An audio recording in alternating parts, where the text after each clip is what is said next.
Chapter 11.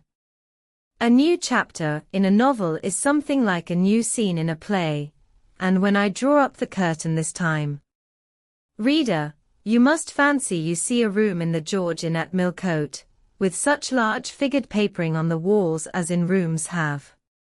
Such a carpet, such furniture, such ornaments on the mantelpiece, such prints, including a portrait of George III.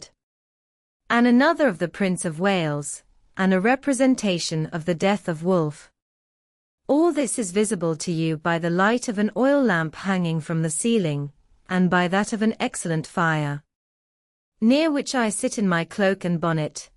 My muff and umbrella lie on the table, and I am warming away the numbness and chill contracted by 16 hours exposure to the rawness of an October day.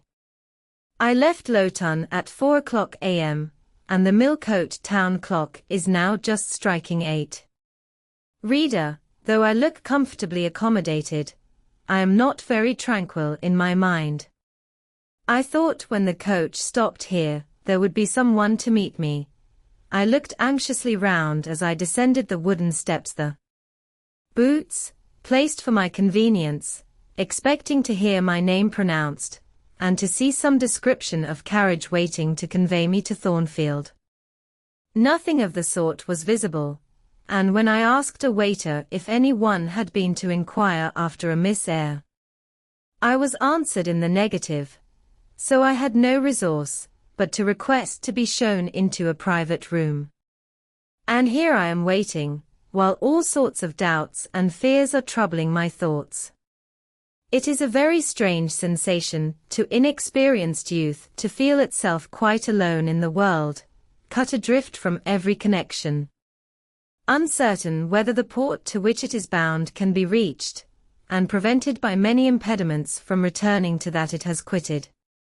The charm of adventure sweetens that sensation, the glow of pride warms it, but then the throb of fear disturbs it, and fear with me became predominant when half an hour elapsed and still I was alone.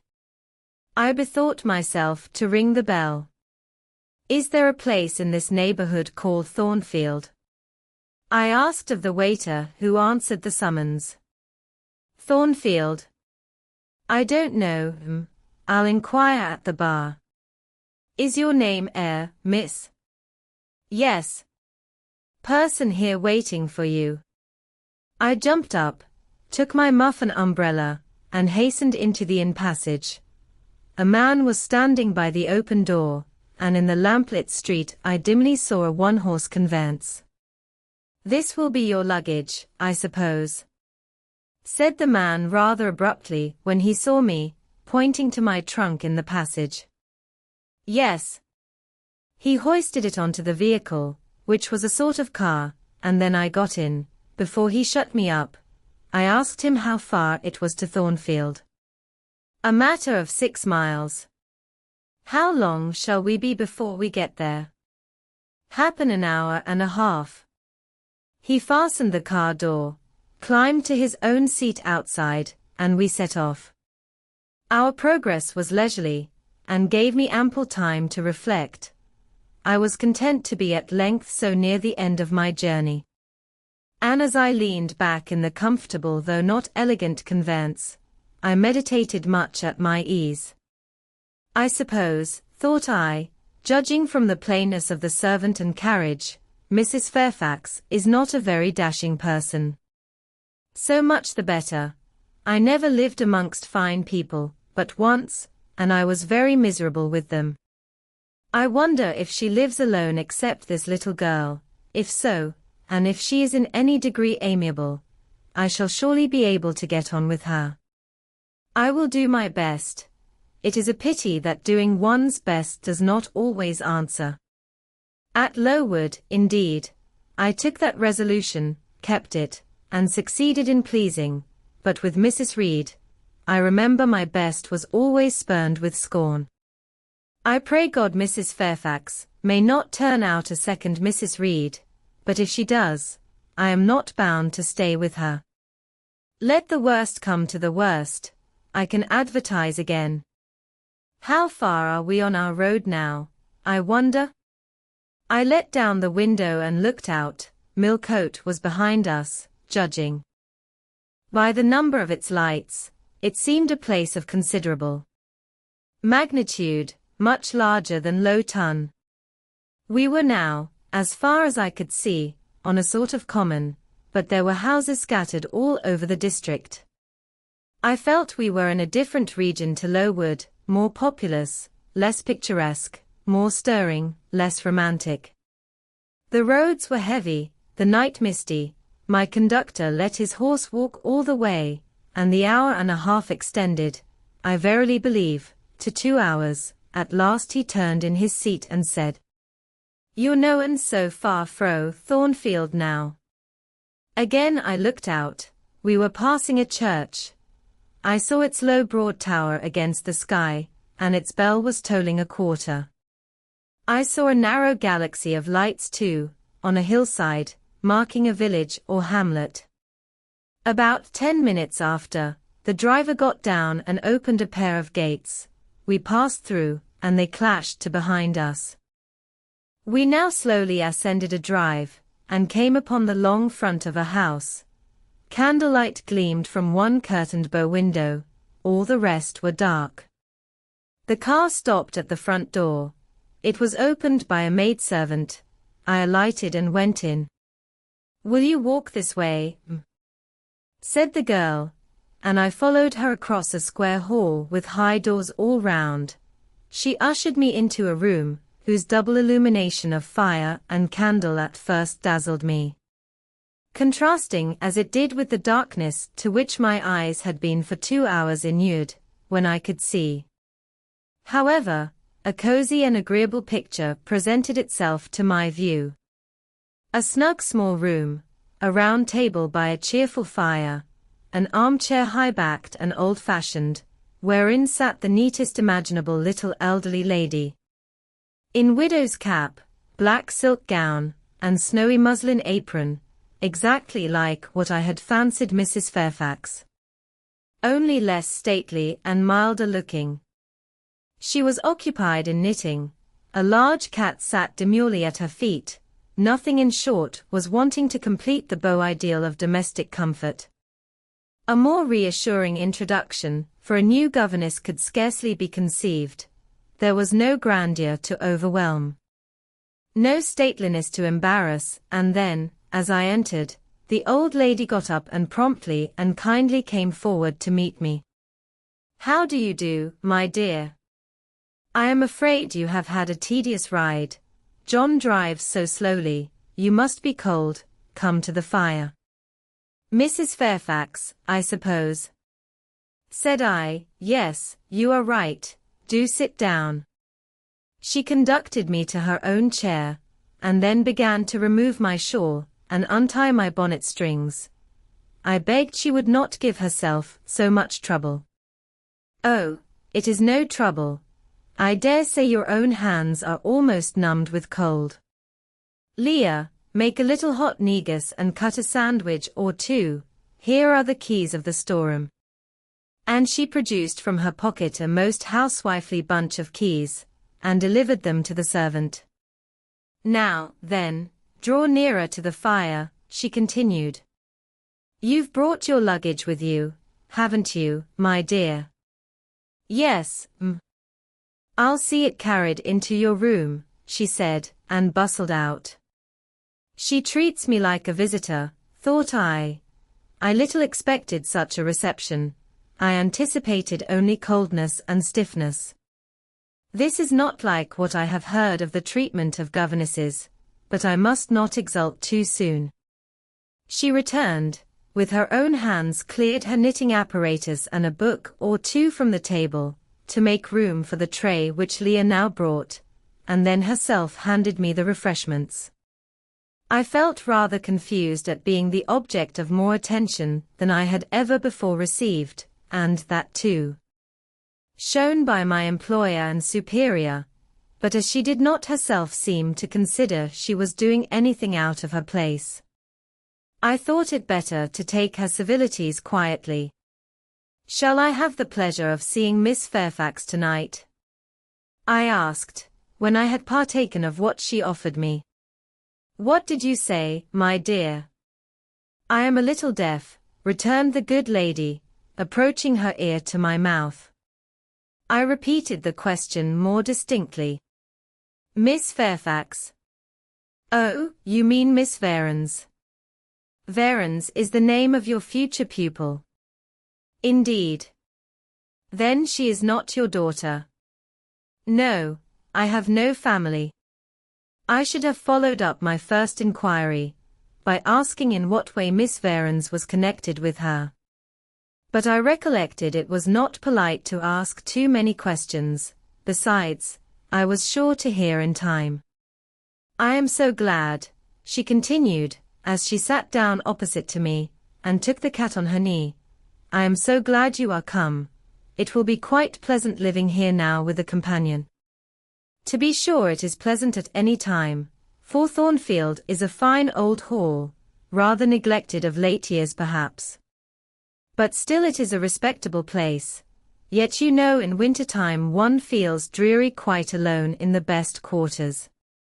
I say alone. Leah is a nice girl to be sure, and John and his wife are very decent people, but then you see they are only servants. And one can't converse with them on terms of equality, one must keep them at due distance, for fear of losing one's authority. I'm sure last winter, it was a very severe one, if you recollect, and when it did not snow, it rained and blew. Not a creature but the butcher and postman came to the house, from November till February, and I really got quite melancholy with sitting night after night alone. I had Leah in to read to me sometimes, but I don't think the poor girl liked the task much. She felt it confining. In spring and summer one got on better.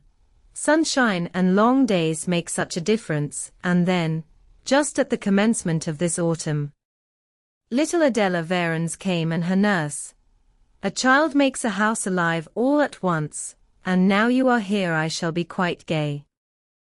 My heart really warmed to the worthy lady as I heard her talk, and I drew my chair a little nearer to her, and expressed my sincere wish that she might find my company as agreeable as she anticipated. "But I'll not keep you sitting up late tonight," said she. "It is on the stroke of 12 now, and you have been traveling all day, you must feel tired. If you have got your feet well warmed, I'll show you your bedroom. I've had the room next to mine prepared for you. It is only a small apartment, but I thought you would like it better than one of the large front chambers. To be sure they have finer furniture, but they are so dreary and solitary, I never sleep in them myself." I thanked her for her considerate choice, and as I really felt fatigued with my long journey, expressed my readiness to retire. She took her candle, and I followed her from the room. First she went to see if the hall door was fastened. Having taken the key from the lock, she led the way upstairs. The steps and banisters were of oak, the staircase window was high and latticed. Both it and the long gallery into which the bedroom doors opened looked as if they belonged to a church rather than a house. A very chill and vault-like air pervaded the stairs and gallery, suggesting cheerless ideas of space and solitude. And I was glad, when finally ushered into my chamber, to find it of small dimensions, and furnished in ordinary, modern style. When Mrs. Fairfax had bidden me a kind good night, and I had fastened my door, gazed leisurely round, and in some measure effaced the eerie impression made by that wide hall, that dark and spacious staircase, and that long, cold gallery, by the livelier aspect of my little room, I remembered that, after a day of bodily fatigue and mental anxiety, I was now at last in safe haven. The impulse of gratitude swelled my heart, and I knelt down at the bedside, and offered up thanks where thanks were due. Not forgetting, ere I rose, to implore aid on my further path, and the power of meriting the kindness which seemed so frankly offered me before it was earned. My couch had no thorns in it that night, my solitary room no fears. At once weary and content, I slept soon and soundly. When I awoke it was broad day. The chamber looked such a bright little place to me as the sun shone in between the gay blue chintz window curtains, showing papered walls and a carpeted floor, so unlike the bare planks and stained plaster of low wood, that my spirits rose at the view. Externals have a great effect on the young. I thought that a fairer era of life was beginning for me, one that was to have its flowers and pleasures, as well as its thorns and toils. My faculties, roused by the change of scene, the new field offered to hope, seemed all astir. I cannot precisely define what they expected, but it was something pleasant, not perhaps that day or that month, but at an indefinite future period. I rose. I dressed myself with care. Obliged to be plain, for I had no article of attire that was not made with extreme simplicity. I was still by nature solicitous to be neat. It was not my habit to be disregardful of appearance or careless of the impression I made. On the contrary, I ever wished to look as well as I could, and to please as much as my want of beauty would permit. I sometimes regretted that I was not handsomer. I sometimes wished to have rosy cheeks, a straight nose, and small cherry mouth. I desired to be tall, stately, and finely developed in figure. I felt it a misfortune that I was so little, so pale, and had features so irregular and so marked. And why had I these aspirations and these regrets? It would be difficult to say. I could not then distinctly say it to myself, yet I had a reason, and a logical, natural reason too.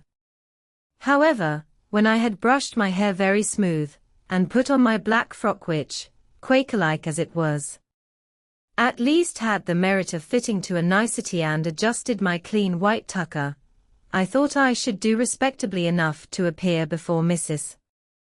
Fairfax, and that my new pupil would not at least recoil from me with antipathy.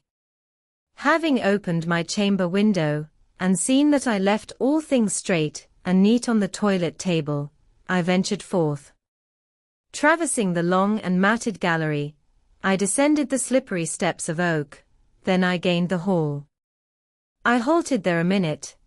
I looked at some pictures on the walls. One, I remember, represented a grim man in a cuirass, and one a lady with powdered hair and a pearl necklace, at a bronze lamp pendant from the ceiling, at a great clock, whose case was of oak curiously carved, an ebon black with time and rubbing. Everything appeared very stately and imposing to me, but then I was so little accustomed to grandeur. The hall door, which was half of glass, stood open. I stepped over the threshold. It was a fine autumn morning. The early sun shone serenely on embrowned groves and still green fields. Advancing onto the lawn, I looked up and surveyed the front of the mansion. It was 3 stories high, of proportions not vast, though considerable, a gentleman's manor house, not a nobleman's seat. Battlements round the top gave it a picturesque look. Its grey front stood out well from the background of a rookery, whose cawing tenants were now on the wing. They flew over the lawn and grounds to alight in a great meadow, from which these were separated by a sunk fence, and where an array of mighty old thorn trees, strong, knotty, and broad as oaks, at once explained the etymology of the mansion's designation. Farther off were hills, not so lofty as those round Lowood, nor so craggy, nor so like barriers of separation from the living world, but yet quiet and lonely hills enough, and seeming to embrace Thornfield with a seclusion I had not expected to find existent so near the stirring locality of Millcote. A little hamlet, whose roofs were blent with trees, straggled up the side of one of these hills. The church of the district stood near a thornfield. Its old tower top looked over a knoll between the house and gates. I was yet enjoying the calm prospect and pleasant fresh air, yet listening with delight to the cawing of the rooks. Yet surveying the wide, hoary front of the hall, and thinking what a great place it was for one lonely little dame like Mrs. Fairfax to inhabit. When that lady appeared at the door. "What? Out already?" said she. "I see you are an early riser." I went up to her, and was received with an affable kiss and shake of the hand. "How do you like Thornfield?" she asked. I told her I liked it very much. "Yes," she said, "it is a pretty place, but I fear it will be getting out of order, unless Mr. Rochester should take it into his head to come and reside here permanently. Or, at least, visit it rather oftener. Great houses and fine grounds require the presence of the proprietor." "Mr. Rochester!" I exclaimed. "Who is he?" "The owner of Thornfield," she responded quietly. "Did you not know he was called Rochester?" Of course I did not. I had never heard of him before, but the old lady seemed to regard his existence as a universally understood fact, with which everybody must be acquainted by instinct. "I thought," I continued, "Thornfield belonged to you." "To me? Bless you, child, what an idea! To me? I am only the housekeeper, the manager. To be sure, I am distantly related to the Rochesters, by the mother's side, or at least my husband was. He was a clergyman, incumbent of Hay, that little village yonder on the hill, and that church near the gates was his. The present Mr. Rochester's mother was a Fairfax, and second cousin to my husband, but I never presume on the connection in fact. It is nothing to me. I consider myself quite in the light of an ordinary housekeeper. My employer is always civil, and I expect nothing more. And the little girl, my pupil? She is Mr. Rochester's ward. He commissioned me to find a governess for her. He intended to have her brought up in Shire, I believe. Here she comes, with her born, as she calls her nurse. The enigma then was explained. This affable and kind little widow was no great dame, but a dependent like myself. I did not like her the worse for that. On the contrary, I felt better pleased than ever. The equality between her and me was real, not the mere result of condescension on her part. So much the better, my position was all the freer. As I was meditating on this discovery, a little girl, followed by her attendant, came running up the lawn. I looked at my pupil, who did not at first appear to notice me. She was quite a child, perhaps 7 or 8 years old. Slightly built, with a pale, small-featured face, and a redundancy of hair falling in curls to her waist. "Good morning, Miss Adela," said Mrs. Fairfax. "Come and speak to the lady who is to teach you, and to make you a clever woman some day." She approached. "C'est la ma gouvernante. Mais oui, certainement. Are they foreigners?" I inquired, amazed at hearing the French language. "The nurse is a foreigner, and Adela was born on the continent, and, I believe, never left it till within 6 months ago. When she first came here she could speak no English. Now she can make shift to talk it a little. I don't understand her. She mixes it so with French, but you will make out her meaning very well, I dare say.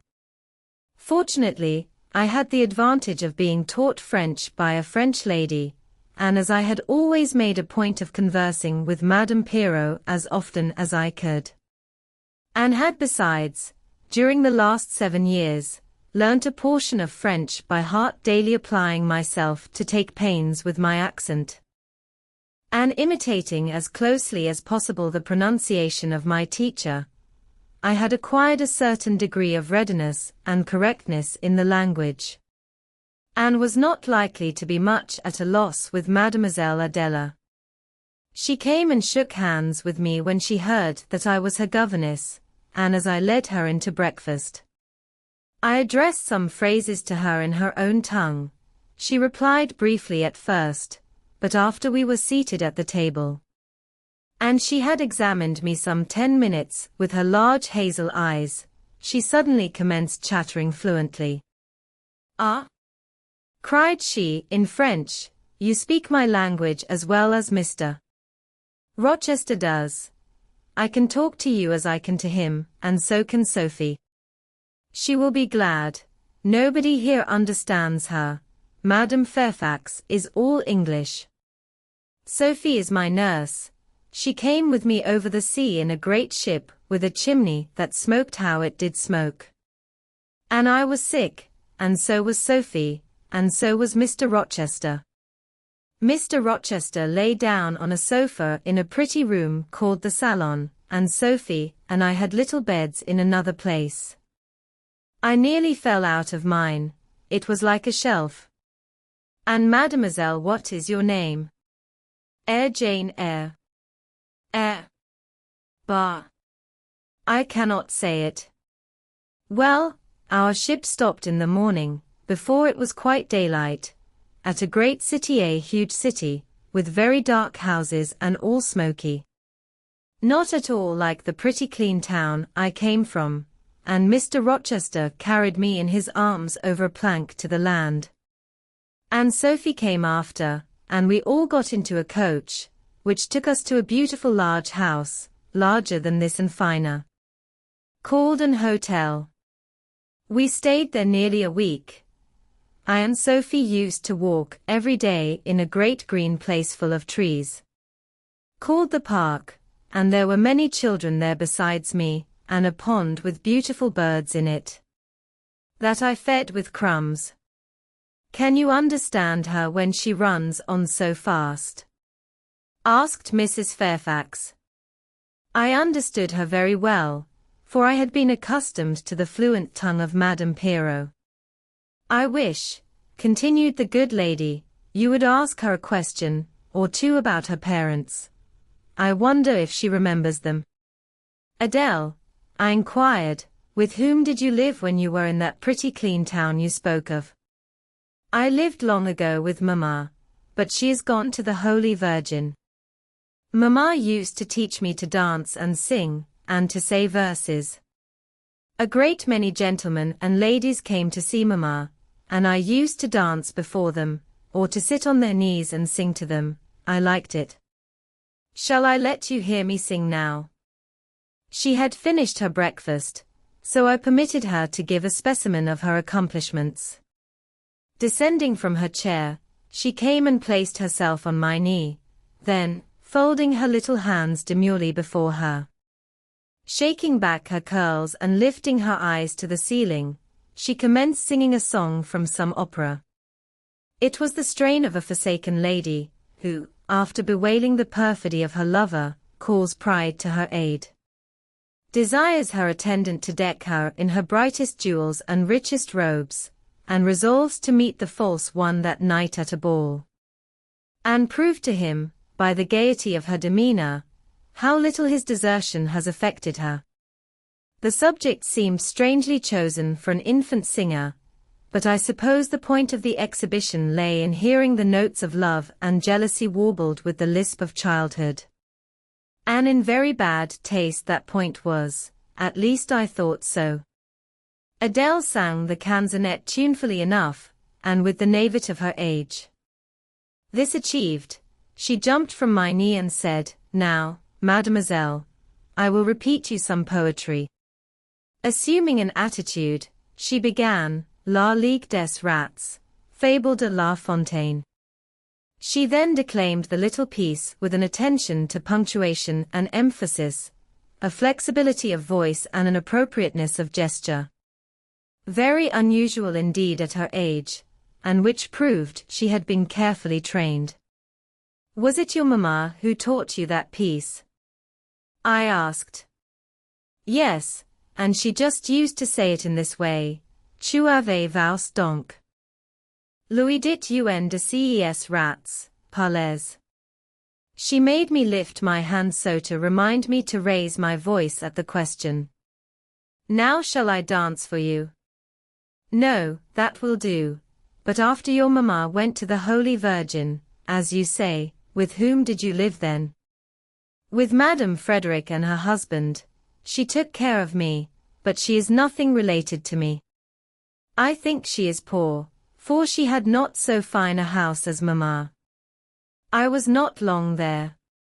Mr. Rochester asked me if I would like to go and live with him in England, and I said yes, for I knew Mr. Rochester before I knew Madame Frederick. And he was always kind to me and gave me pretty dresses and toys, but you see he has not kept his word. For he has brought me to England, and now he is gone back again himself, and I never see him. After breakfast, Adele and I withdrew to the library, which room, it appears, Mr. Rochester had directed should be used as the schoolroom. Most of the books were locked up behind glass doors, but there was one bookcase left open containing everything that could be needed in the way of elementary works, and several volumes of light literature, poetry, biography, travels, a few romances. I suppose he had considered that these were all the governess would require for her private perusal, and indeed, they contented me amply for the present, compared with the scanty pickings I had now and then been able to glean at Lowood. They seemed to offer an abundant harvest of entertainment and information. In this room, too, there was a cabinet piano, quite new and of superior tone, also an easel for painting and a pair of globes. I found my pupil sufficiently docile, though disinclined to apply. She had not been used to regular occupation of any kind. I felt it would be injudicious to confine her too much at first, so, when I had talked to her a great deal, and got her to learn a little, and when the morning had advanced to noon, I allowed her to return to her nurse. I then proposed to occupy myself till dinner time, in drawing some little sketches for her use. As I was going upstairs to fetch my portfolio and pencils, Mrs. Fairfax called to me. "Your morning school hours are over now, I suppose," said she. She was in a room the folding doors of which stood open. I went in when she addressed me. It was a large, stately apartment, with purple chairs and curtains, a Turkey carpet, walnut-panelled walls, one vast window rich in stained glass, and a lofty ceiling, nobly moulded. Mrs. Fairfax was dusting some vases of fine purple spar, which stood on a sideboard. "What a beautiful room!" I exclaimed, as I looked round, for I had never before seen any half so imposing. "Yes, this is the dining room. I have just opened the window, to let in a little air and sunshine, for everything gets so damp in apartments that are seldom inhabited. The drawing room yonder feels like a vault." She pointed to a wide arch corresponding to the window, and hung like it with a Tyrian-dyed curtain, now looped up. Mounting to it by two broad steps, and looking through, I thought I caught a glimpse of a fairy place. So bright to my novice eyes appeared the view beyond. Yet it was merely a very pretty drawing room, and within it a boudoir, both spread with white carpets, on which seemed laid brilliant garlands of flowers, both sealed with snowy mouldings of white grapes and vine leaves, beneath which glowed in rich contrast crimson couches and ottomans, while the ornaments on the pale Parisian mantelpiece were of sparkling Bohemian glass, ruby red, and between the windows large mirrors repeated the general blending of snow and fire. "In what order you keep these rooms, Mrs. Fairfax?" said I. "No dust, no canvas coverings. Except that the air feels chilly, one would think they were inhabited daily." "Why, Miss Eyre, though Mr. Rochester's visits here are rare, they are always sudden and unexpected." And as I observed that it put him out to find everything swathed up, and to have a bustle of arrangement on his arrival, I thought it best to keep the rooms in readiness. Is Mr. Rochester an exacting, fastidious sort of man? Not particularly so, but he has a gentleman's tastes and habits, and he expects to have things managed in conformity to them.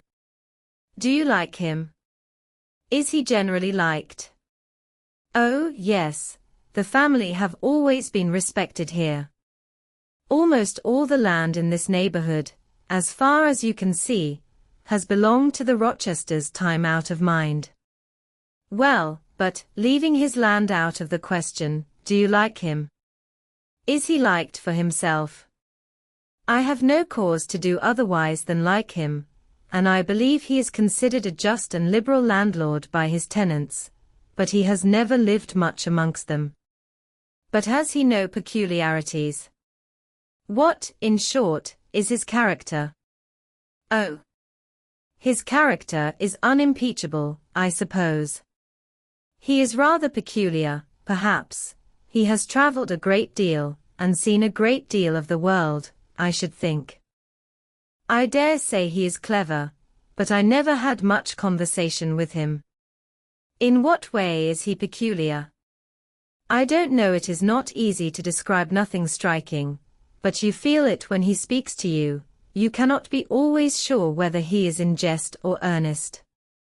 Whether he is pleased or the contrary, you don't thoroughly understand him, in short at least, I don't. But it is of no consequence, he is a very good master.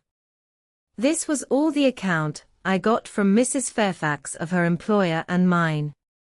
There are people who seem to have no notion of sketching a character, or observing and describing salient points, either in persons or things.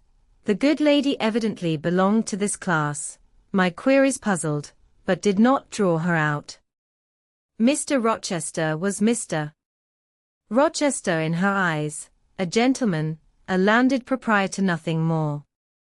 She inquired and searched no further, and evidently wondered at my wish to gain a more definite notion of his identity.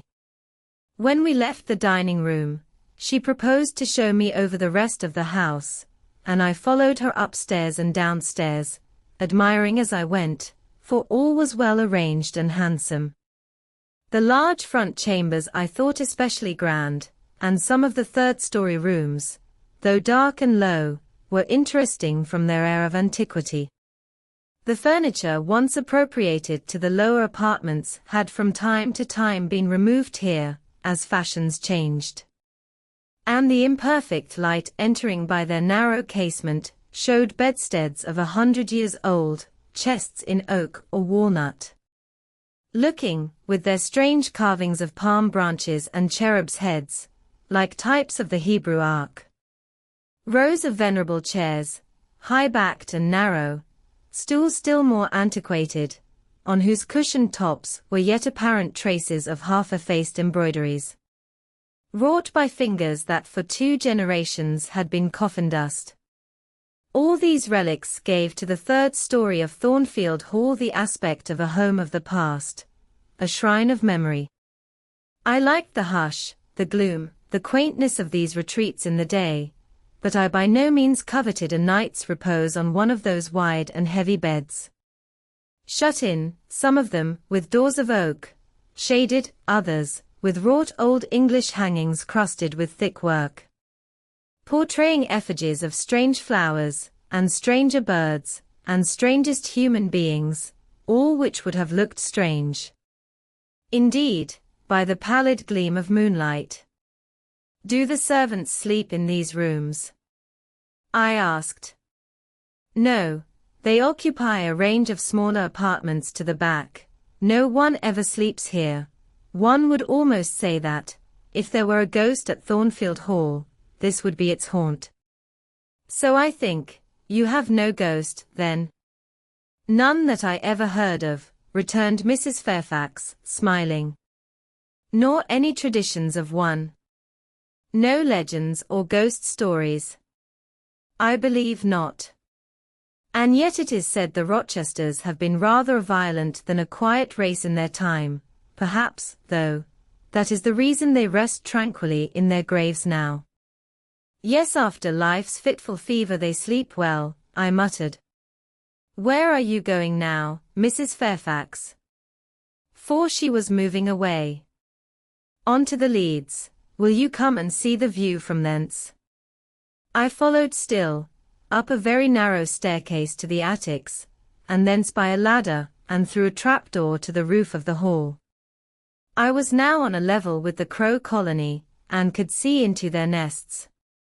Leaning over the battlements and looking far down, I surveyed the grounds laid out like a map, the bright and velvet lawn closely girdling the grey base of the mansion. The field, wide as a park, dotted with its ancient timber, the wood, dun and sere, divided by a path visibly overgrown. Greener with moss than the trees were with foliage, the church at the gates, the road, the tranquil hills. All reposing in the autumn day's sun, the horizon bounded by a propitious sky, azure, marbled with pearly white. No feature in the scene was extraordinary, but all was pleasing. When I turned from it and repassed the trapdoor, I could scarcely see my way down the ladder. The attic seemed black as a vault compared with that arch of blue air to which I had been looking up. And to that sunlit scene of grove, pasture, and green hill, of which the hall was the centre, and over which I had been gazing with delight. Mrs. Fairfax stayed behind a moment to fasten the trapdoor. I, by dint of groping, found the outlet from the attic, and proceeded to descend the narrow garret staircase. I lingered in the long passage to which this led, separating the front and back rooms of the third story. Narrow, low, and dim, with only one little window at the far end, and looking, with its 2 rows of small black doors all shut. Like a corridor, in some Bluebeard's castle. While I paced softly on, the last sound I expected to hear in so still a region, a laugh, struck my ear. It was a curious laugh, distinct, formal, mirthless.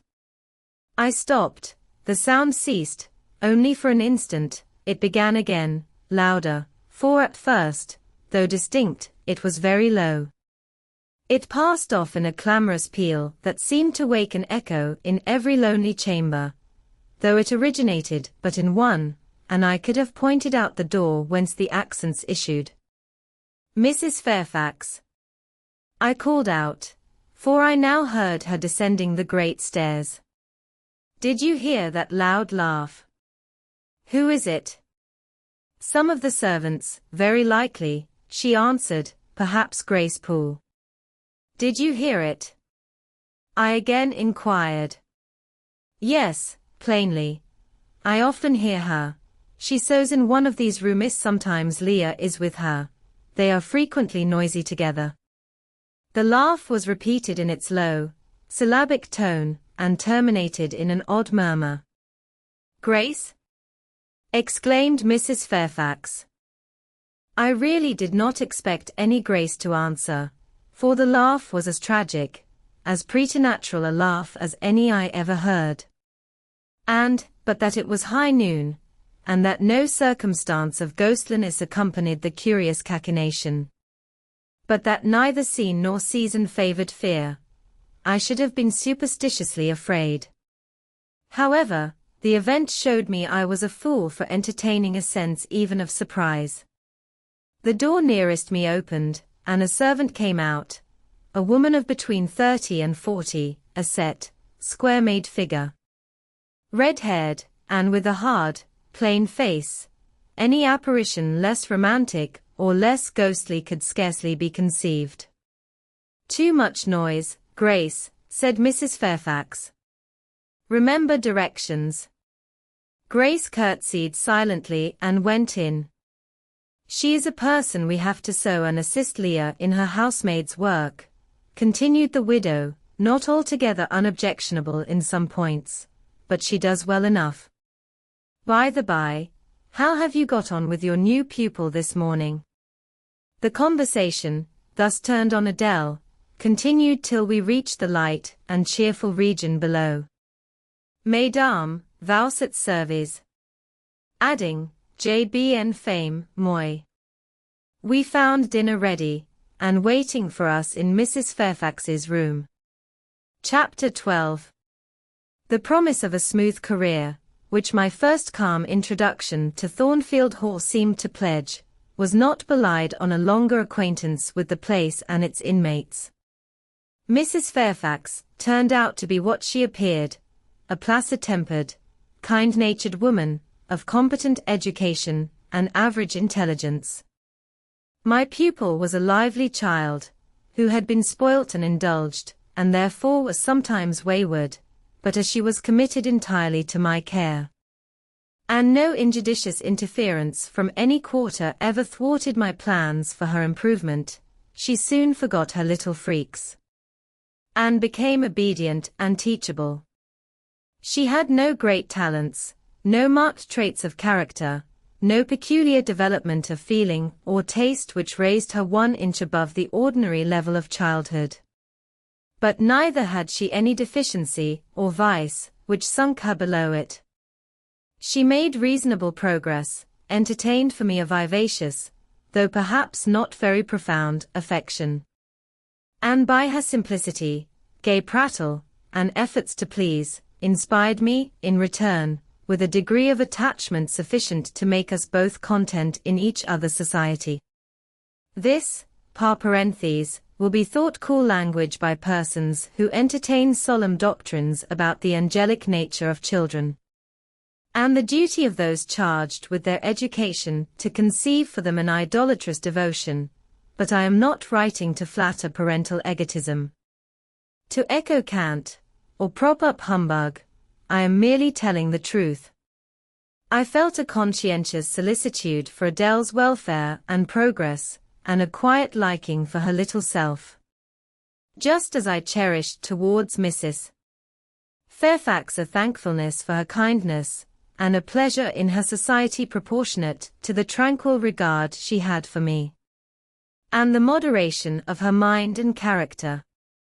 Anybody may blame me who likes, when I add further, that, now and then, when I took a walk by myself in the grounds, when I went down to the gates and looked through them along the road, or when, while Adele played with her nurse, and Mrs. Fairfax made jellies in the storeroom, I climbed the 3 staircases, raised the trapdoor of the attic, and having reached the leads, looked out afar over sequestered field and hill, and a long dim skyline that then I longed for a power of vision which might overpass that limit, which might reach the busy world, towns, regions full of life I had heard of but never seen. That then I desired more of practical experience than I possessed, more of intercourse with my kind, of acquaintance with variety of character, than was here within my reach.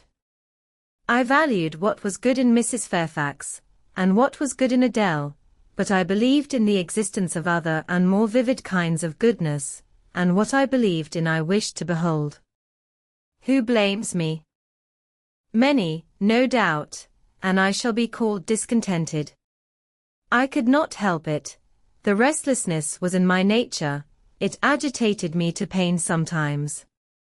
Then my sole relief was to walk along the corridor of the 3rd story, backwards and forwards, safe in the silence and solitude of the spot, and allow my mind's eye to dwell on whatever bright visions rose before it, and, certainly, they were many and glowing. To let my heart be heaved by the exultant movement, which, while it swelled it in trouble, expanded it with life. And, best of all, to open my inward ear to a tale that was never ended, a tale my imagination created, and narrated continuously, quickened with all of incident, life, fire, feeling, that I desired and had not in my actual existence. It is in vain to say human beings ought to be satisfied with tranquility. They must have action, and they will make it if they cannot find it. Millions are condemned to a stiller doom than mine, and millions are in silent revolt against their lot. Nobody knows how many rebellions besides political rebellions ferment in the masses of life which people earth. Women are supposed to be very calm generally, but women feel just as men feel. They need exercise for their faculties and a field for their efforts, as much as their brothers do. They suffer from too rigid a restraint. October, November, December passed away. One afternoon in January, Mrs. Fairfax had begged a holiday for Adele, because she had a cold, and as Adele seconded the request, with an ardor that reminded me how precious occasional holidays had been to me in my own childhood, I accorded it, deeming that I did well in showing pliability on the point. It was a fine, calm day, though very cold. I was tired of sitting still in the library through a whole long morning. Mrs. Fairfax had just written a letter which was waiting to be posted, so I put on my bonnet and cloak and volunteered to carry it to Hay. The distance, 2 miles, would be a pleasant winter afternoon walk. Having seen Adele comfortably seated in her little chair by Mrs. Fairfax's parlour fireside, and given her best wax doll, which I usually kept enveloped in silver paper in a drawer, to play with, and a storybook for change of amusement, and having replied to her, Revenez bientôt, ma bonne amie. Ma chère MDLEM. Jeanette, with a kiss, I set out. The ground was hard, the air was still, my road was lonely. I walked fast till I got warm. And then I walked slowly to enjoy and analyze the species of pleasure brooding for me in the hour and situation. It was 3 o'clock. The church bell tolled as I passed under the belfry. The charm of the hour lay in its approaching dimness, in the low gliding and pale beaming sun. I was a mile from Thornfield, in a lane noted for wild roses in summer, for nuts and blackberries in autumn, and even now possessing a few coral treasures in hips and haws, but whose best winter delight lay in its utter solitude and leafless repose. If a breath of air stirred, it made no sound here, for there was not a holly, not an evergreen to rustle, and the stripped hawthorn and hazel bushes were as still as the white, worn stones which causewayed the middle of the path. Far and wide, on each side, there were only fields, where no cattle now browsed, and the little brown birds, which stirred occasionally in the hedge, looked like single russet leaves that had forgotten to drop. This lane inclined uphill all the way to Hay. Having reached the middle, I sat down on a stile which led thence into a field. Gathering my mantle about me, and sheltering my hands in my muff, I did not feel the cold, though it froze keenly, as was attested by a sheet of ice covering the causeway, where a little brooklet, now congealed, had overflowed after a rapid thaw some days since. From my seat I could look down on Thornfield. The grey and battlemented hall was the principal object in the vale below me. Its woods and dark rookery rose against the west. I lingered till the sun went down amongst the trees, and sank crimson and clear behind them. I then turned eastward. On the hilltop above me sat the rising moon, pale yet as a cloud, but brightening momentarily. She looked over Hay, which, half lost in trees, sent up a blue smoke from its few chimneys. It was yet a mile distant, but in the absolute hush, I could hear plainly its thin murmurs of life. My ear, too, felt the flow of currents, in what dales and depths I could not tell, but there were many hills beyond Hay, and doubtless many becks threading their passes. That evening calm betrayed alike the tinkle of the nearest streams, the sough of the most remote. A rude noise broke on these fine ripplings and whisperings, at once so far away and so clear, a positive tramp. Tramp, a metallic clatter, which effaced the soft wave wanderings, as, in a picture, the solid mass of a crag, or the rough boles of a great oak, drawn in dark and strong on the foreground, effaced the aerial distance of azure hill, sunny horizon, and blended clouds where tint melts into tint. The din was on the causeway, A horse was coming, the windings of the lane yet hid it, but it approached. I was just leaving the stile, yet, as the path was narrow, I sat still to let it go by. In those days I was young, and all sorts of fancies bright and dark tenanted my mind. The memories of nursery stories were there amongst other rubbish. And when they recurred, maturing youth added to them a vigor and vividness beyond what childhood could give. As this horse approached, and as I watched for it to appear through the dusk, I remembered certain of Bess's tales, wherein figured a north of England spirit called a Gytrash, which, in the form of horse, mule, or large dog, haunted solitary ways, and sometimes came upon belated travellers, as this horse was now coming upon me. It was very near, but not yet in sight, when, in addition to the tramp, I heard a rush under the hedge. And close down by the hazel stems glided a great dog, whose black and white color made him a distinct object against the trees. It was exactly one form of Bess's Gytrash, a lion-like creature, with long hair and a huge head. It passed me, however, quietly enough, not staying to look up, with strange pretercanine eyes, in my face, as I half expected it would. The horse followed, a tall steed, and on its back a rider. The man, the human being, broke the spell at once. Nothing ever rode the Gytrash. It was always alone, and goblins, to my notions, though they might tenant the dumb carcasses of beasts, could scarce covet shelter in the commonplace human form. No Gytrash was this, only a traveller taking the short cut to Millcote. He passed, and I went on, a few steps, and I turned, a sliding sound and an exclamation of, "What the deuce is to do now?" And a clattering tumble arrested my attention. Man and horse were down. They had slipped on the sheet of ice which glazed the causeway.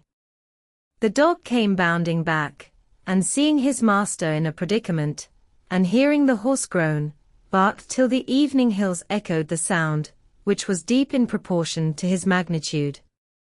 He snuffed round the prostrate group, and then he ran up to me. It was all he could do, there was no other help at hand to summon. I obeyed him, and walked down to the traveller, by this time struggling himself free of his steed. "Are you injured, sir?"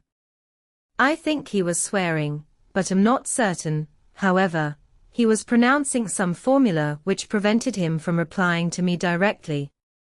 "Can I do anything?" I asked again. "You must just stand on one side," he answered as he rose, first to his knees, and then to his feet. I did, whereupon began a heaving, stamping, clattering process, accompanied by a barking and baying which removed me effectually some yards' distance. But I would not be driven quite away till I saw the event. This was finally fortunate. The horse was re-established, and the dog was silenced with a down pilot. The traveller now, stooping, felt his foot and leg, as if trying whether they were sound. Apparently something ailed them, for he halted to the stile whence I had just risen, and sat down. I was in the mood for being useful, or at least officious, I think, for I now drew near him again. "If you are hurt, and want help, sir, I can fetch some one either from Thornfield Hall or from Hay." "Thank you. I shall do. I have no broken bones, only a sprain," and again he stood up and tried his foot, but the result extorted an involuntary Something of daylight still lingered, and the moon was waxing bright. I could see him plainly. His figure was enveloped in a riding cloak, fur-collared and steel-clasped. Its details were not apparent, but I traced the general points of middle height, and considerable breadth of chest. He had a dark face, with stern features and a heavy brow. His eyes and gathered eyebrows looked ireful and thwarted just now. He was past youth, but had not reached middle age, Perhaps he might be 35. I felt no fear of him, and but little shyness. Had he been a handsome, heroic-looking young gentleman, I should not have dared to stand thus questioning him against his will, and offering my services unasked. I had hardly ever seen a handsome youth, never in my life spoken to one. I had a theoretical reverence and homage for beauty, elegance, gallantry, fascination, but had I met those qualities incarnate in masculine shape, I should have known instinctively that they neither had nor could have sympathy with anything in me, and should have shunned them as one would fire, lightning, or anything else that is bright, but antipathetic. If even this stranger had smiled and been good-humored to me when I addressed him, if he had put off my offer of assistance gaily and with thanks, I should have gone on my way and not felt any vocation to renew inquiries, but the frown, the roughness of the traveler, set me at my ease. I retained my station when he waved to me to go and announced, "I cannot think of leaving you, sir, at so late an hour, in this solitary lane, till I see you are fit to mount your horse." He looked at me when I said this. He had hardly turned his eyes in my direction before. "I should think you ought to be at home yourself," said he, "if you have a home in this neighborhood. Where do you come from?" "From just below, and I am not at all afraid of being out late, when it is moonlight. I will run over to Hay for you with pleasure, if you wish it. Indeed, I am going there to post a letter." "You live just below, do you mean at that house with the battlements?" Pointing to Thornfield Hall, on which the moon cast a hoary gleam, bringing it out distinct and pale from the woods that, by contrast with the western sky, now seemed one mass of shadow. "Yes, sir." "Whose house is it?" "Mr. Rochester's." "Do you know Mr. Rochester?" "No, I have never seen him." "He is not resident, then?" "Number." "Can you tell me where he is?" "I cannot." "You are not a servant at the hall, of course?" "You are dash." He stopped, ran his eye over my dress, which, as usual, was quite simple. A black merino cloak, a black beaver bonnet, neither of them half fine enough for a lady's maid.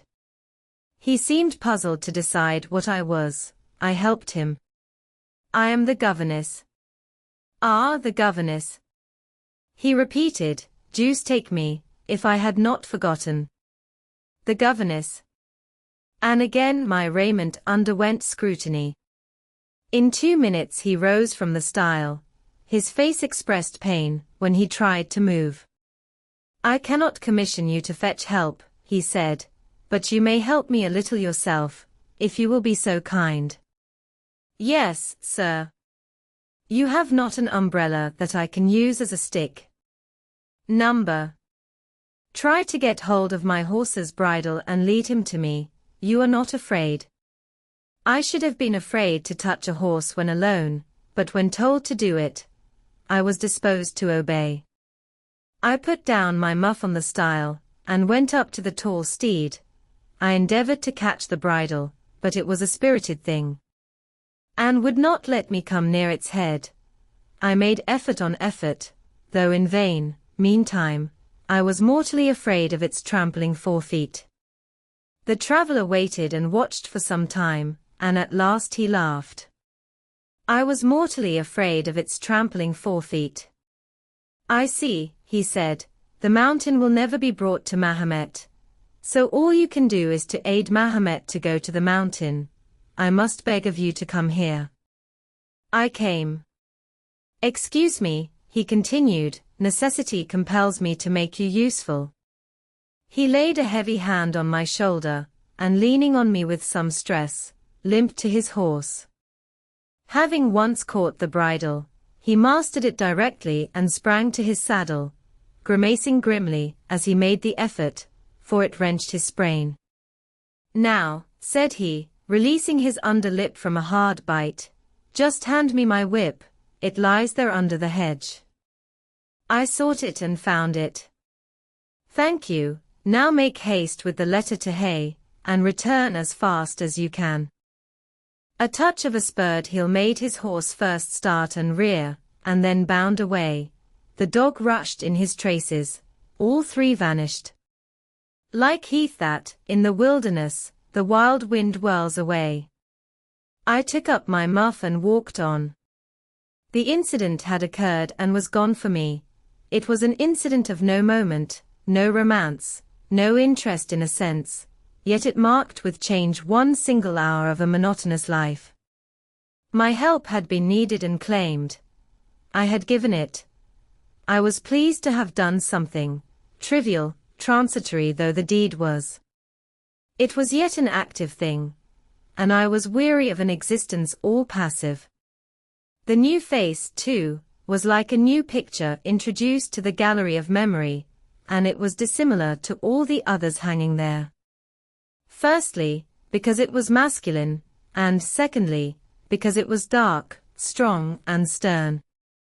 I had it still before me when I entered Hay, and slipped the letter into the post office. I saw it as I walked fast downhill all the way home. When I came to the stile, I stopped a minute, looked round and listened, with an idea that a horse's hoofs might ring on the causeway again. And that a rider in a cloak, and a guy-trash-like Newfoundland dog, might be again apparent. I saw only the hedge, and a pollard willow before me. Rising up still and straight to meet the moonbeams, I heard only the faintest waft of wind roaming fitful among the trees round Thornfield.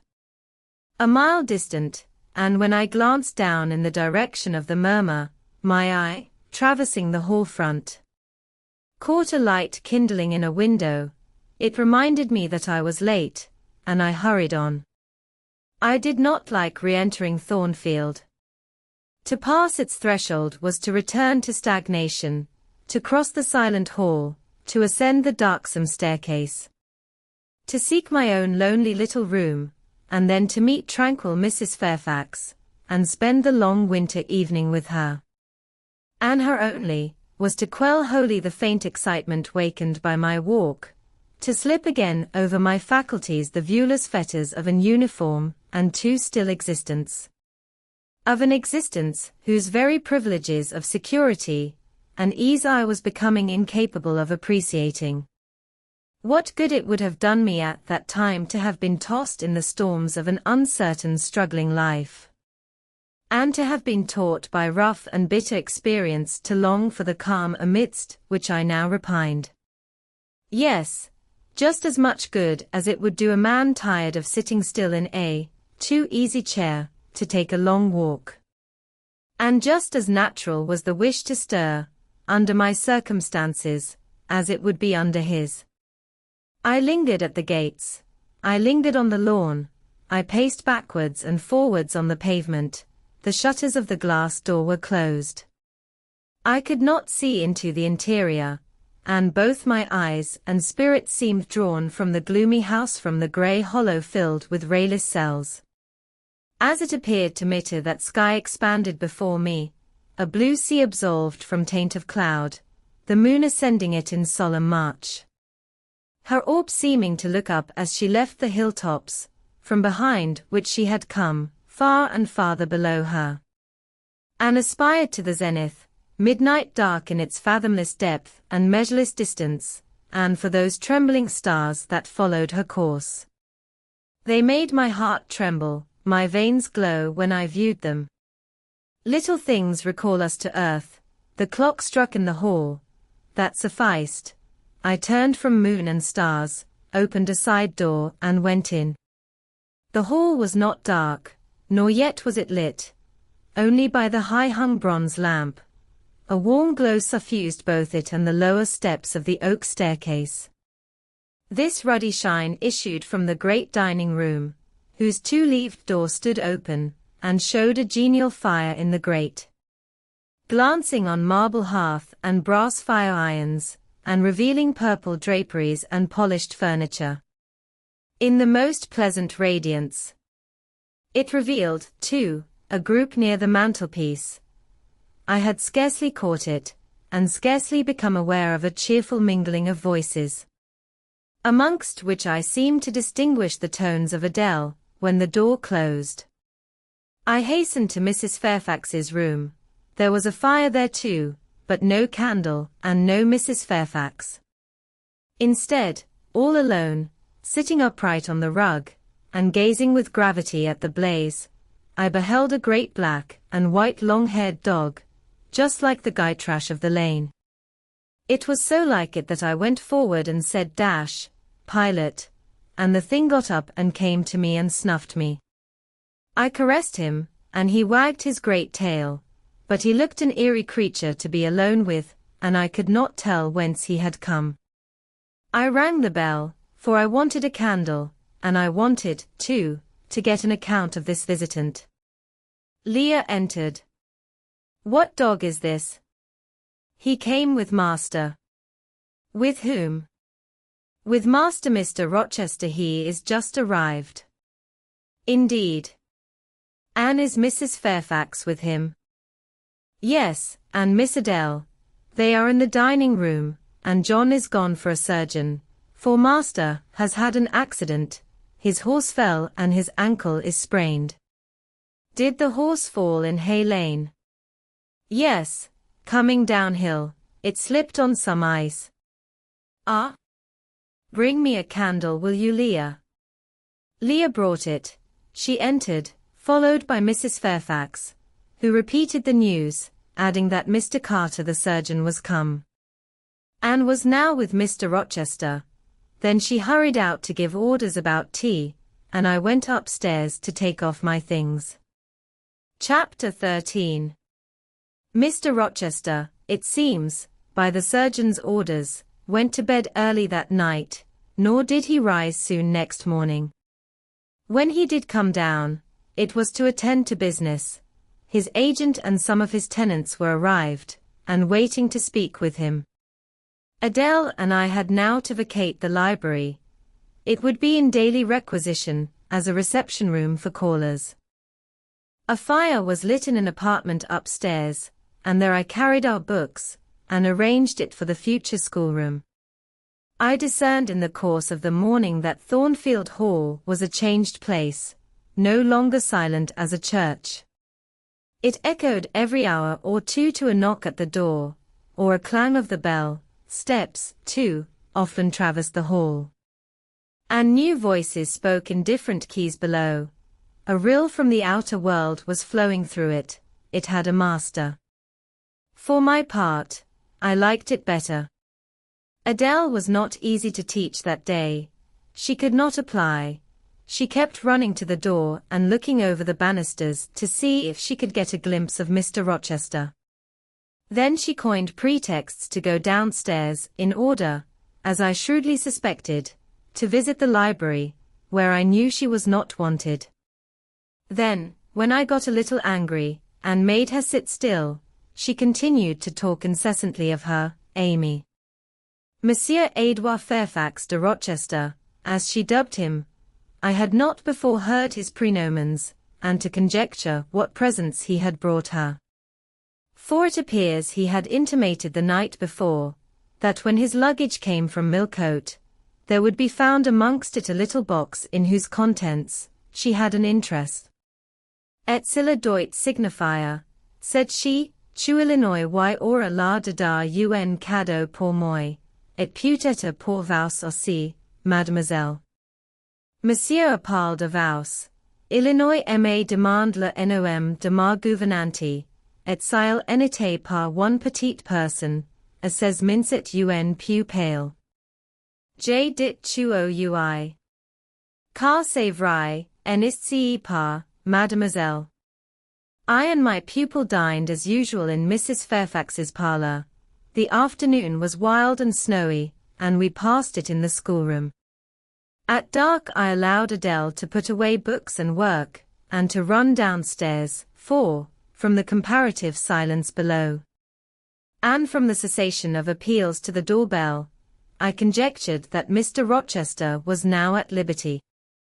Left alone, I walked to the window, but nothing was to be seen thence. Twilight and snowflakes together thickened the air, and hid the very shrubs on the lawn. I let down the curtain and went back to the fireside. In the clear embers I was tracing a view, not unlike a picture I remembered to have seen of the castle of Heidelberg. On the Rhine, when Mrs. Fairfax came in, breaking up by her entrance the fiery mosaic I had been piecing together, and scattering too some heavy unwelcome thoughts that were beginning to throng on my solitude. "Mr. Rochester would be glad if you and your pupil would take tea with him in the drawing-room this evening," said she. "He has been so much engaged all day that he could not ask to see you before." "When is his tea time?" I inquired.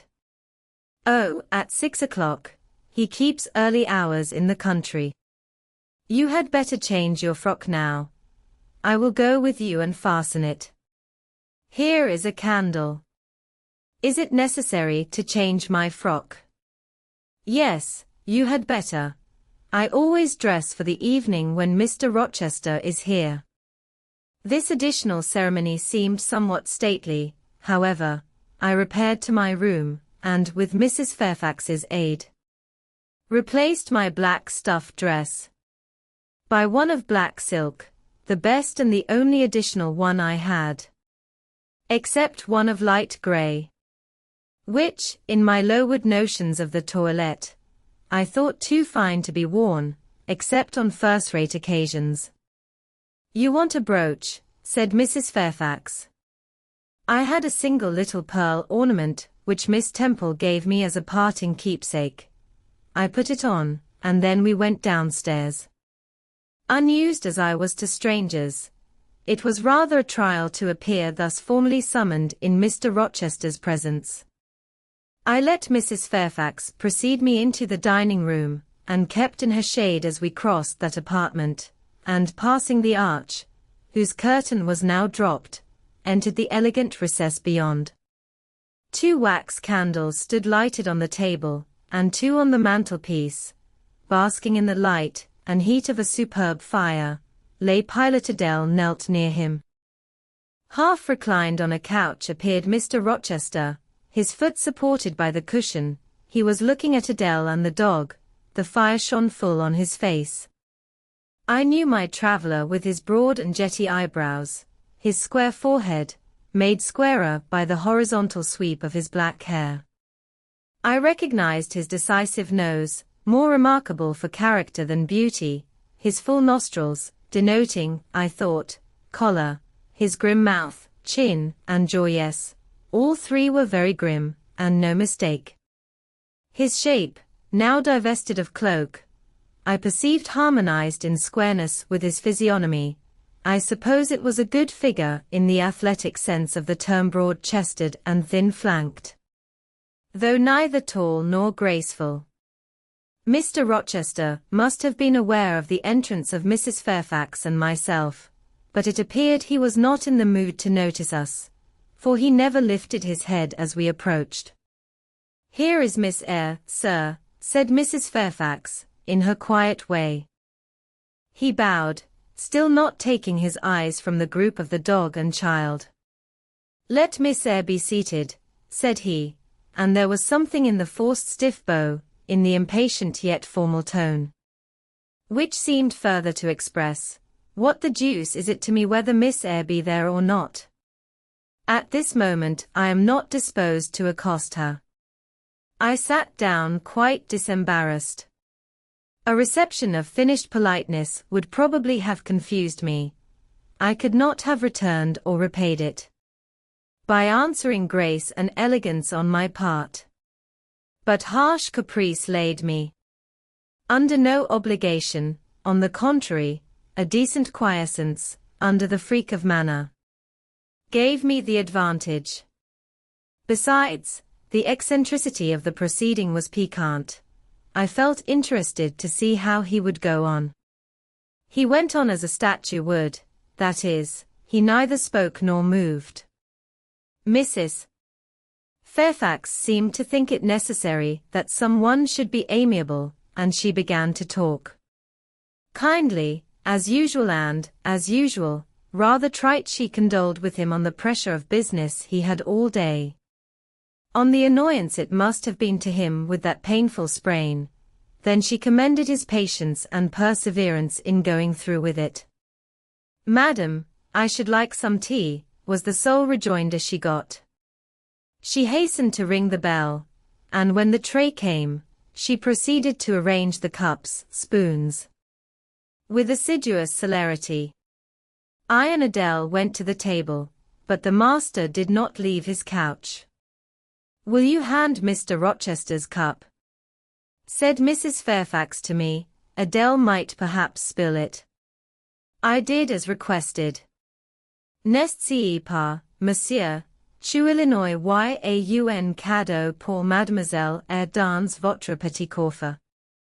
"Who talks of cadeau?" said he gruffly. "Did you expect a present, Miss Eyre? Are you fond of presents?" And he searched my face with eyes that I saw were dark, irate, and piercing. "I hardly know, sir. I have little experience of them. They are generally thought pleasant things." "Generally thought. But what do you think?" "I should be obliged to take time, sir, before I could give you an answer worthy of your acceptance. A present has many faces to it, has it not? And one should consider all, before pronouncing an opinion as to its nature. Miss Eyre, you are not so unsophisticated as Adele. She demands a cadeau, clamorously, the moment she sees me. You beat about the bush. Because I have less confidence in my deserts than Adele has, she can prefer the claim of old acquaintance. And the right too of custom, for she says you have always been in the habit of giving her playthings. But if I had to make out a case I should be puzzled, since I am a stranger, and have done nothing to entitle me to an acknowledgement." "Oh, don't fall back on over-modesty. I have examined Adele, and find you have taken great pains with her. She is not bright, she has no talents, yet in a short time she has made much improvement. Sir, you have now given me my cadeau. I am obliged to you. It is the meed teachers most covet praise of their pupils' progress." "Humph," said Mr. Rochester, and he took his tea in silence. "Come to the fire," said the master, when the tray was taken away, and Mrs. Fairfax had settled into a corner with her knitting, while Adele was leading me by the hand round the room, showing me the beautiful books and ornaments on the consoles and chiffoniers. We obeyed, as in duty bound. Adele wanted to take a seat on my knee, but she was ordered to amuse herself with Pilate. "You have been resident in my house 3 months. "Yes, sir." "And you came from Dash?" "From Lowood School, in Shire." "Ah? A charitable concern. How long were you there?" 8 years. 8 years. You must be tenacious of life. I thought half the time in such a place would have done up any constitution. No wonder you have rather the look of another world. I marveled where you had got that sort of face. When you came on me in Hay Lane last night, I thought unaccountably of fairy tales, and had half a mind to demand whether you had bewitched my horse. I am not sure yet. Who are your parents? I have none. Nor ever had, I suppose. Do you remember them? Number? I thought not. And so you were waiting for your people when you sat on that stile. For whom, sir? For the men in green. It was a proper moonlight evening for them. Did I break through one of your rings, that you spread that damned ice on the causeway? I shook my head. The men in green all forsook England 100 years ago, said I, speaking as seriously as he had done. And not even in Hay Lane, or the fields about it, could you find a trace of them. I don't think either summer or harvest, or winter moon, will ever shine on their revels more. Mrs. Fairfax had dropped her knitting, and with raised eyebrows, seemed wondering what sort of talk this was. "Well," resumed Mr. Rochester, "if you disown parents, you must have some sort of kinsfolk, uncles and aunts." "No, none that I ever saw." "And your home?" "I have none." "Where do your brothers and sisters live?" "I have no brothers or sisters." "Who recommended you to come here?" "I advertised, and Mrs. Fairfax answered my advertisement." "Yes," said the good lady, who now knew what ground we were upon, "and I am daily thankful for the choice Providence led me to make. Miss Eyre has been an invaluable companion to me, and a kind and careful teacher to Adele." "Don't trouble yourself to give her a character," returned Mr. Rochester. "Eulogiums will not bias me. I shall judge for myself. She began by felling my horse." "Sir," said Mrs. Fairfax, "I have to thank her for this sprain." The widow looked bewildered.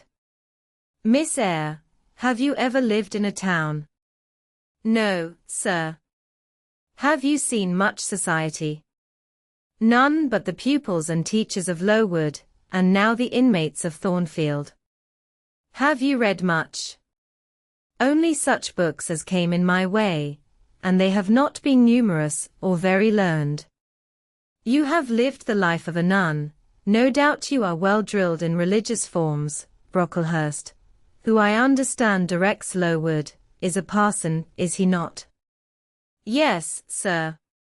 "And you girls probably worshipped him, as a convent full of religieuses would worship their director." "Oh, no." "You are very cool." "No." "What? A novice not worship her priest? That sounds blasphemous." I disliked Mr. Brocklehurst, and I was not alone in the feeling. He is a harsh man, at once pompous and meddling. He cut off our hair, and for economy's sake bought us bad needles and thread, with which we could hardly sew. "That was very false economy," remarked Mrs. Fairfax, who now again caught the drift of the dialogue. "And was that the head and front of his offending?" demanded Mr. Rochester. "He starved us when he had the sole superintendence of the provision department, before the committee was appointed. And he bored us with long lectures once a week, and with evening readings from books of his own inditing, about sudden deaths and judgments, which made us afraid to go to bed." "What age were you when you went to Lowood?" "About 10. "And you stayed there 8 years. You are now, then, 18. I assented. "Arithmetic, you see, is useful. Without its aid, I should hardly have been able to guess your age. It is a point difficult to fix where the features and countenance are so much at variance as in your case. And now what did you learn at Lowood? Can you play?" "A little." "Of course, that is the established answer. Go into the library, I mean, if you please. Excuse my tone of command. I am used to say, do this, and it is done. I cannot alter my customary habits for one new inmate. Go, then, into the library, take a candle with you, leave the door open, sit down to the piano, and play a tune." I departed, obeying his directions. "Enough," he called out in a few minutes. "You play a little, I see, like any other English schoolgirl, perhaps rather better than some, but not well." I closed the piano and returned. "Adele showed me some sketches this morning, which she said were yours. I don't know whether they were entirely of your doing. Probably a master aided you." "No, indeed," I interjected. "Ah? That pricks pride. Well, fetch me your portfolio, if you can vouch for its contents being original, but don't pass your word unless you are certain. I can recognize patchwork. Then I will say nothing, and you shall judge for yourself, sir. I brought the portfolio from the library. Approach the table, said he, and I wheeled it to his couch. Adele and Mrs. Fairfax drew near to see the pictures. No crowding, said Mr. Rochester. Take the drawings from my hand as I finish with them, but don't push your faces up to mine. He deliberately scrutinized each sketch and painting. 3 he laid aside, the others, when he had examined them, he swept from him. Take them off to the other table, Mrs. Fairfax, said he, and look at them with Adele. You, glancing at me, resume your seat, and answer my questions. I perceive those pictures were done by one hand. Was that hand yours? Yes. And when did you find time to do them? They have taken much time, and some thought. I did them in the last 2 vacations I spent at Lowood, when I had no other occupation. Where did you get your copies? Out of my head. That head I see now on your shoulders. Yes, sir. Has it other furniture of the same kind within? I should think it may have. I should hope better. He spread the pictures before him, and again surveyed them alternately. While he is so occupied, I will tell you, reader, what they are, and first, I must premise that they are nothing wonderful. The subjects had, indeed, risen vividly on my mind. As I saw them with the spiritual eye, before I attempted to embody them, they were striking, but my hand would not second my fancy. And in each case it had wrought out, but a pale portrait of the thing I had conceived. These pictures were in watercolors. The first represented clouds low and livid, rolling over a swollen sea. All the distance was an eclipse, so, too, was the foreground, or rather, the nearest billows, for there was no land.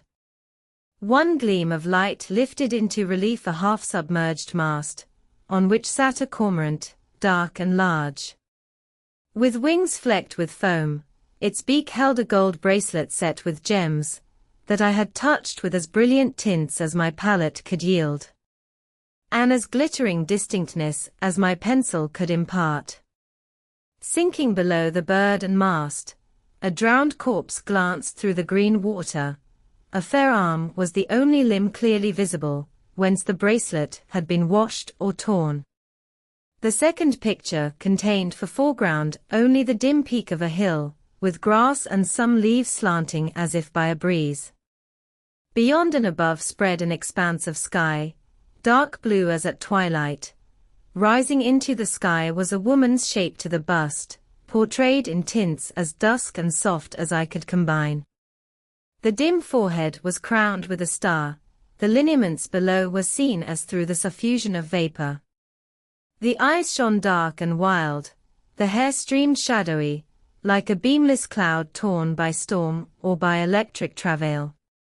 On the neck lay a pale reflection like moonlight. The same faint luster touched the train of thin clouds from which rose and bowed this vision of the evening star. The third showed the pinnacle of an iceberg piercing a polar winter sky. A muster of northern lights reared their dim lances, close serried, along the horizon. Throwing these into distance, rose, in the foreground, a head, a colossal head, inclined towards the iceberg, and resting against it. 2 thin hands, joined under the forehead, and supporting it, drew up before the lower features a sable veil. A brow quite bloodless, white as bone, and an eye hollow and fixed, blank of meaning but for the glassiness of despair, alone were visible. Above the temples, amidst wreathed turban folds of black drapery, vague in its character and consistency as cloud, gleamed a ring of white flame, gemmed with sparkles of a more lurid tinge.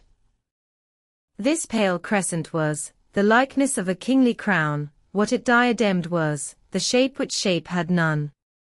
Were you happy when you painted these pictures? asked Mr. Rochester presently. I was absorbed, sir, yes, and I was happy. To paint them, in short, was to enjoy one of the keenest pleasures I have ever known. That is not saying much. Your pleasures, by your own account, have been few, but I dare say you did exist in a kind of artist's dreamland while you blent and arranged these strange tints. Did you sit at them long each day? I had nothing else to do, because it was the vacation, and I sat at them from morning till noon, and from noon till night. The length of the midsummer days favored my inclination to apply. And you felt self-satisfied with the result of your ardent labors? Far from it. I was tormented by the contrast between my idea and my handiwork. In each case I had imagined something which I was quite powerless to realize. Not quite. You have secured the shadow of your thought, but no more, probably. You had not enough of the artist's skill and science to give it full being, yet the drawings are, for a schoolgirl, peculiar. As to the thoughts, they are elfish. These eyes in the evening star you must have seen in a dream. How could you make them look so clear, and yet not at all brilliant? For the planet above quells their rays. And what meaning is that in their solemn depth? And who taught you to paint wind? There is a high gale in that sky, and on this hilltop. Where did you see Latmos? For that is Latmos. There. Put the drawings away. I had scarce tied the strings of the portfolio, when, looking at his watch, he said abruptly, "It is 9 o'clock. What are you about, Miss Eyre, to let Adele sit up so long? Take her to bed." Adele went to kiss him before quitting the room. He endured the caress, but scarcely seemed to relish it more than Pilate would have done, nor so much. "I wish you all good night, now," said he, making a movement of the hand towards the door, in token that he was tired of our company, and wished to dismiss us. Mrs. Fairfax folded up her knitting. I took my portfolio, we curtsied to him, received a frigid bow in return, and so withdrew. "You said Mr. Rochester was not strikingly peculiar, Mrs. Fairfax," I observed, when I rejoined her in her room, after putting Adele to bed. "Well, is he? I think so. He is very changeful and abrupt." "True. No doubt he may appear so to a stranger, but I am so accustomed to his manner, I never think of it, and then, if he has peculiarities of temper, allowance should be made." "Why?" "Partly because it is his nature and we can none of us help our nature, and partly because he has painful thoughts, no doubt, to harass him, and make his spirits unequal." "What about?" "Family troubles, for one thing." "But he has no family." "Not now, but he has had or, at least, relatives." "He lost his elder brother a few years since." "His elder brother?" "Yes. The present Mr. Rochester has not been very long in possession of the property, only about 9 years. 9 years is a tolerable time. Was he so very fond of his brother as to be still inconsolable for his loss?" "Why, no, perhaps not. I believe there were some misunderstandings between them. Mr. Roland Rochester was not quite just to Mr. Edward, and perhaps he prejudiced his father against him. The old gentleman was fond of money, and anxious to keep the family estate together. He did not like to diminish the property by division, and yet he was anxious that Mr. Edward should have wealth. 2. To keep up the consequence of the name, and soon after he was of age, some steps were taken that were not quite fair, and made a great deal of mischief. Old Mr. Rochester and Mr. Roland combined to bring Mr. Edward into what he considered a painful position. For the sake of making his fortune, What the precise nature of that position was I never clearly knew. But his spirit could not brook what he had to suffer in it. He is not very forgiving. He broke with his family, and now for many years he has led an unsettled kind of life. I don't think he has ever been resident at Thornfield for a fortnight together, since the death of his brother without a will left him master of the estate. And, indeed, no wonder he shuns the old place. Why should he shun it? Perhaps he thinks it gloomy. The answer was evasive. I should have liked something clearer, but Mrs. Fairfax either could not, or would not, give me more explicit information of the origin and nature of Mr. Rochester's trials. She averred they were a mystery to herself, and that what she knew was chiefly from conjecture. It was evident, indeed, that she wished me to drop the subject, which I did accordingly. Chapter 14. For several subsequent days I saw little of Mr. Rochester. In the mornings he seemed much engaged with business, and in the afternoon, gentlemen from Millcote, or the neighbourhood called, and sometimes stayed to dine with him. When his sprain was well enough to admit of horse exercise, he rode out a good deal, probably to return these visits, as he generally did not come back till late at night. During this interval, even Adele was seldom sent for to his presence, and all my acquaintance with him was confined to an occasional rencontre in the hall, on the stairs, or in the gallery, when he would sometimes pass me haughtily and coldly, just acknowledging my presence by a distant nod or a cool glance, and sometimes bow and smile with gentlemanlike affability. His changes of mood did not offend me, because I saw that I had nothing to do with their alternation. The ebb and flow depended on causes quite disconnected with me. One day he had company to dinner, and had sent for my portfolio, in order, doubtless, to exhibit its contents. The gentleman went away early, to attend a public meeting at Millcote, as Mrs. Fairfax informed me. But the night being wet and inclement, Mr. Rochester did not accompany them. Soon after they were gone he rang the bell. A message came that I and Adele were to go downstairs.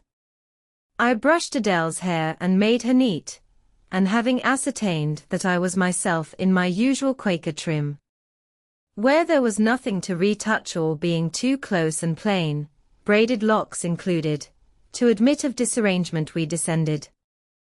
Adele wondering whether the petit coiffeur was at length come, for, owing to some mistake, its arrival had hitherto been delayed. She was gratified. There it stood, a little carton, on the table when we entered the dining room. She appeared to know it by instinct. "Ma boîte! Ma boîte!" exclaimed she, running towards it. "Yes, there is your boîte at last.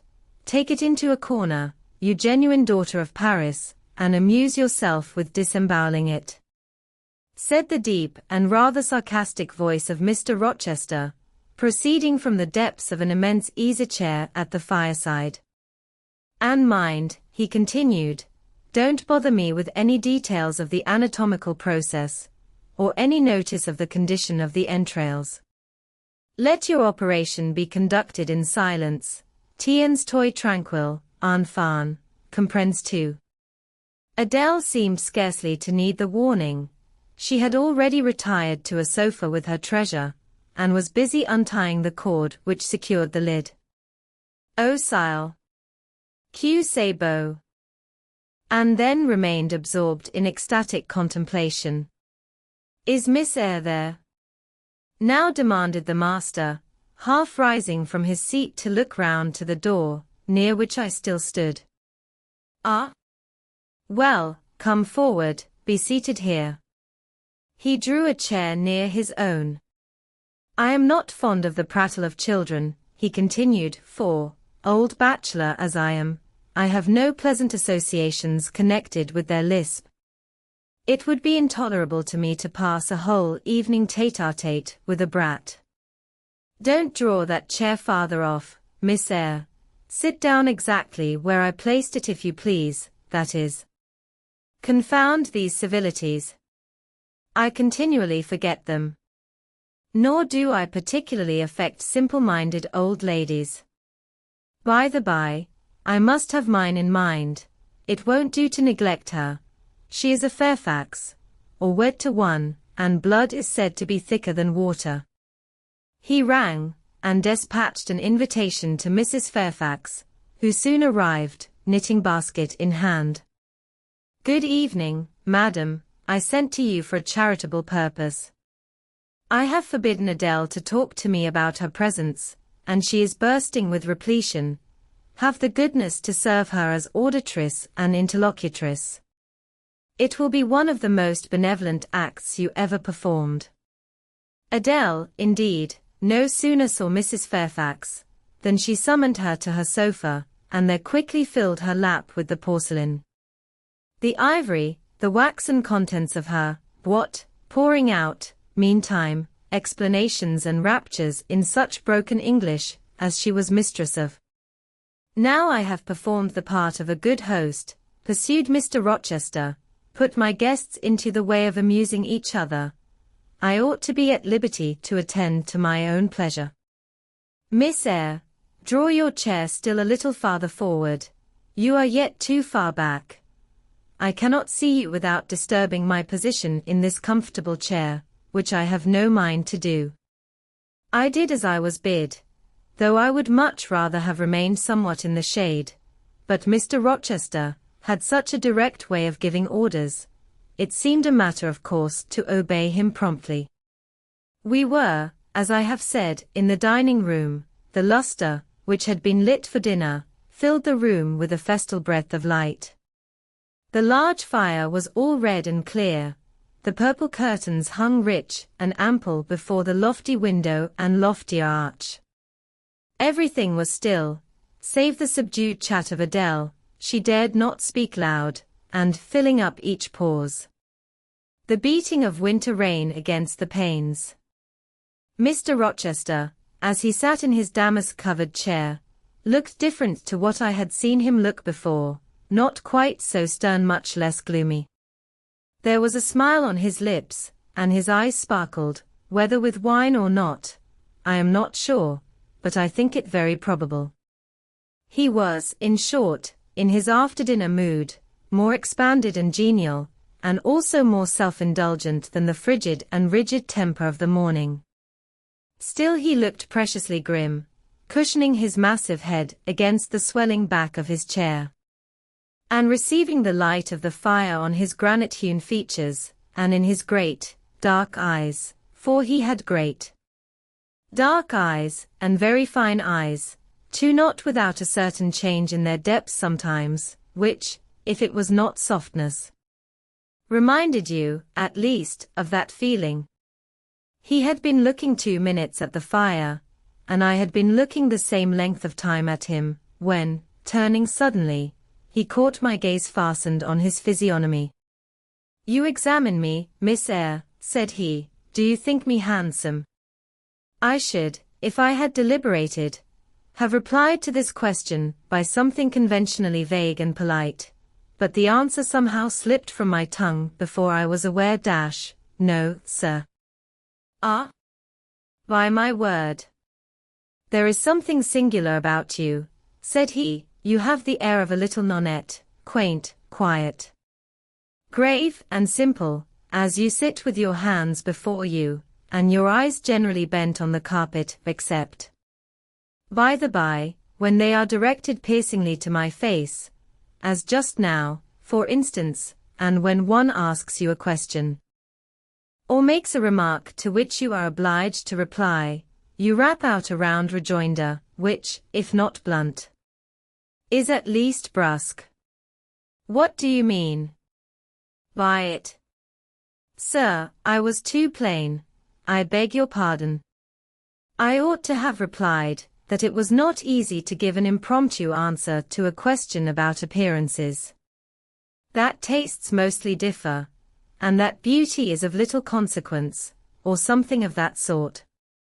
You ought to have replied no such thing. Beauty of little consequence, indeed. And so, under pretense of softening the previous outrage, of stroking and soothing me into placidity, you stick a sly penknife under my ear. Go on, what fault do you find with me, pray? I suppose I have all my limbs and all my features like any other man. Mr. Rochester, allow me to disown my first answer. I intended no pointed repartee. It was only a blunder. Just so, I think so, and you shall be answerable for it. Criticize me, does my forehead not please you? He lifted up the sable waves of hair which lay horizontally over his brow, and showed a solid enough mass of intellectual organs. But an abrupt deficiency, where the suave sign of benevolence should have risen. Now, am I a fool? Far from it, sir. You would, perhaps, think me rude if I inquired in return whether you are a philanthropist. There again. Another stick of the penknife, when she pretended to pat my head. And that is because I said I did not like the society of children and old women, low be it spoken. No, young lady, I am not a general philanthropist, but I bear a conscience, and he pointed to the prominences which are said to indicate that faculty. And which, fortunately for him, were sufficiently conspicuous, giving, indeed, a marked breadth to the upper part of his head. And besides, I once had a kind of rude tenderness of heart. When I was as old as you, I was a feeling fellow enough, partial to the unfledged, unfostered, and unlucky. But fortune has knocked me about since. She has even kneaded me with her knuckles, and now I flatter myself I am hard and tough as an india-rubber ball. Pervious, though, through a chink or two still, and with one sentient point in the middle of the lump. Yes, does that leave hope for me? Hope of what, sir? Of my final retransformation, from india-rubber back to flesh. Decidedly he has had too much wine, I thought, and I did not know what answer to make to his queer question. How could I tell whether he was capable of being retransformed? You looked very much puzzled, Miss Eyre, and though you are not pretty any more than I am handsome, yet a puzzled air becomes you. Besides, it is convenient, for it keeps those searching eyes of yours away from my physiognomy, and busies them with the worsted flowers of the rug. So puzzle on. Young lady, I am disposed to be gregarious and communicative tonight. With this announcement he rose from his chair, and stood, leaning his arm on the marble mantelpiece. In that attitude his shape was seen plainly as well as his face. His unusual breadth of chest, disproportionate almost to his length of limb. I am sure most people would have thought him an ugly man, yet there was so much unconscious pride in his port, so much ease in his demeanor, such a look of complete indifference to his own external appearance, so haughty a reliance on the power of other qualities, intrinsic or adventitious, to atone for the lack of mere personal attractiveness, that, in looking at him, one inevitably shared the indifference, and even in a blind, imperfect sense, put faith in the confidence. I am disposed to be gregarious and communicative tonight, he repeated, and that is why I sent for you. The fire and the chandelier were not sufficient company for me, nor would Pilate have been, for none of these can talk. Adele is a degree better, but still far below the mark. Mrs. Fairfax ditto. You, I am persuaded, can suit me if you will. You puzzled me the first evening I invited you down here. I have almost forgotten you since. Other ideas have driven yours from my head, but tonight I am resolved to be at ease, to dismiss what importunes, and recall what pleases. It would please me now to draw you out to learn more of you, therefore speak. Instead of speaking, I smiled, and not a very complacent or submissive smile either. "Speak," he urged. "What about, sir?" "Whatever you like. I leave both the choice of subject and the manner of treating it entirely to yourself." Accordingly I sat and said nothing. If he expects me to talk for the mere sake of talking and showing off, he will find he has addressed himself to the wrong person, I thought. "You are dumb, Miss Eyre." I was dumb still. He bent his head a little towards me, and with a single hasty glance seemed to dive into my eyes. "Stubborn," he said, and annoyed. "Ah? It is consistent." I put my request in an absurd, almost insolent form. "Miss Eyre, I beg your pardon. The fact is, once for all, I don't wish to treat you like an inferior," that is, correcting himself.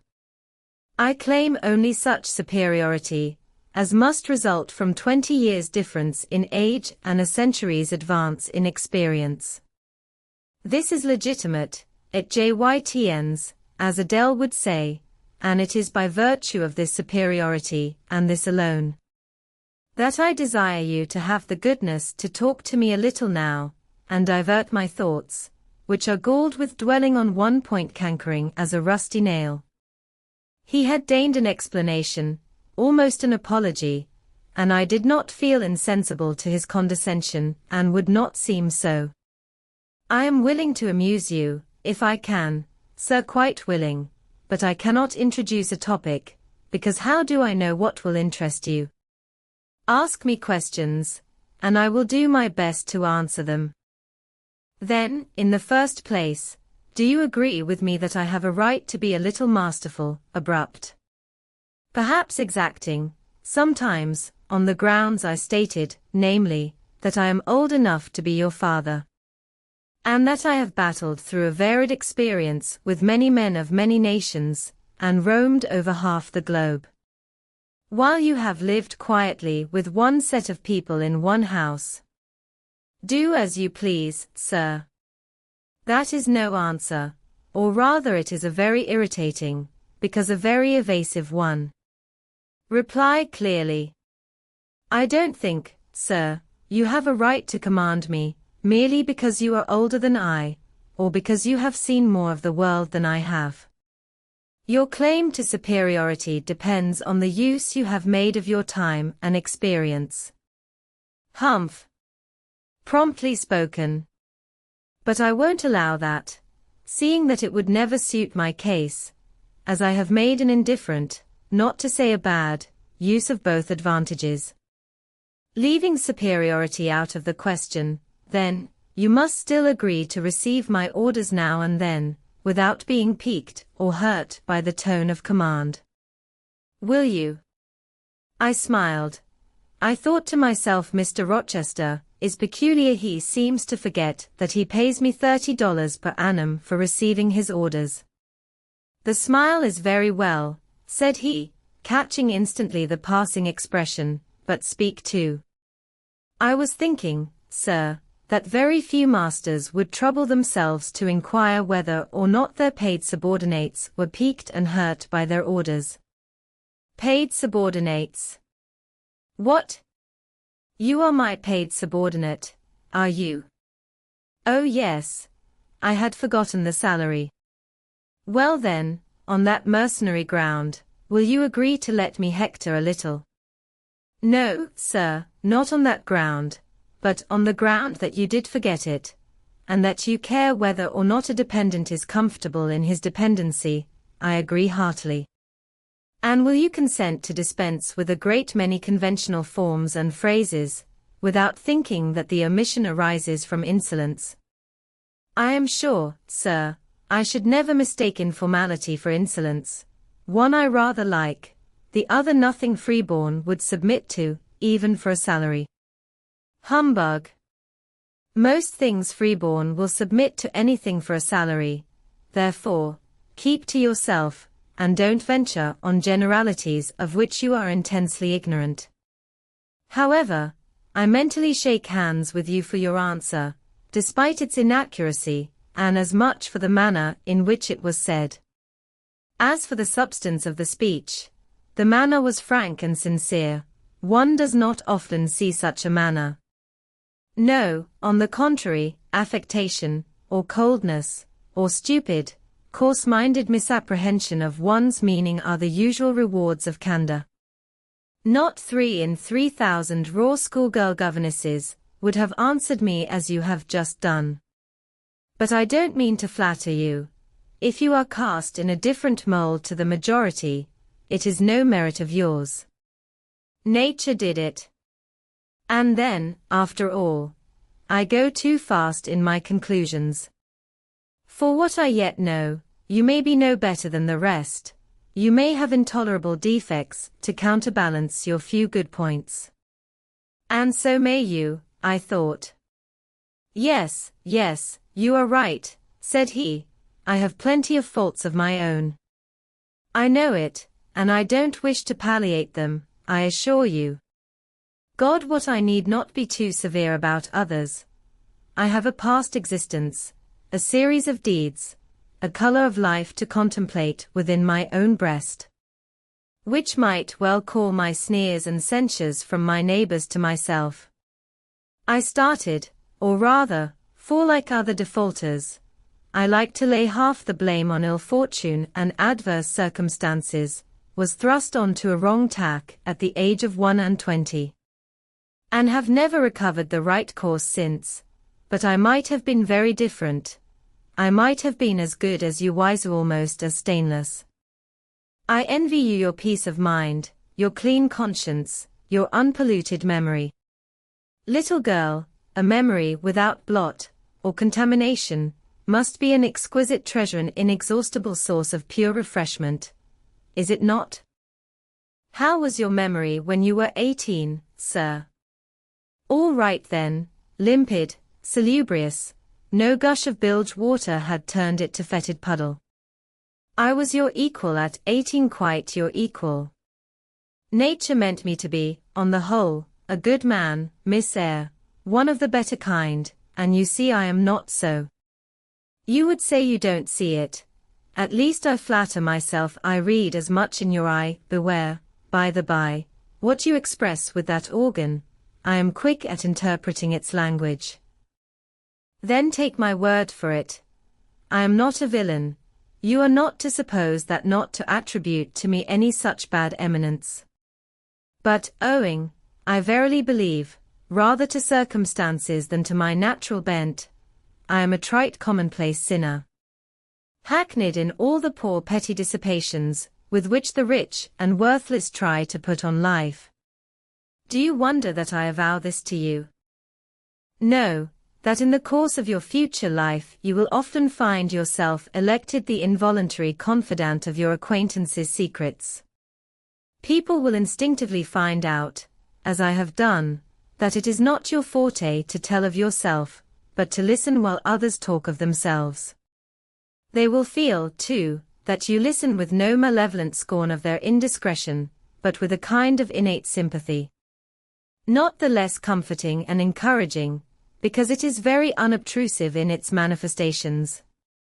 How do you know? How can you guess all this, sir? I know it well.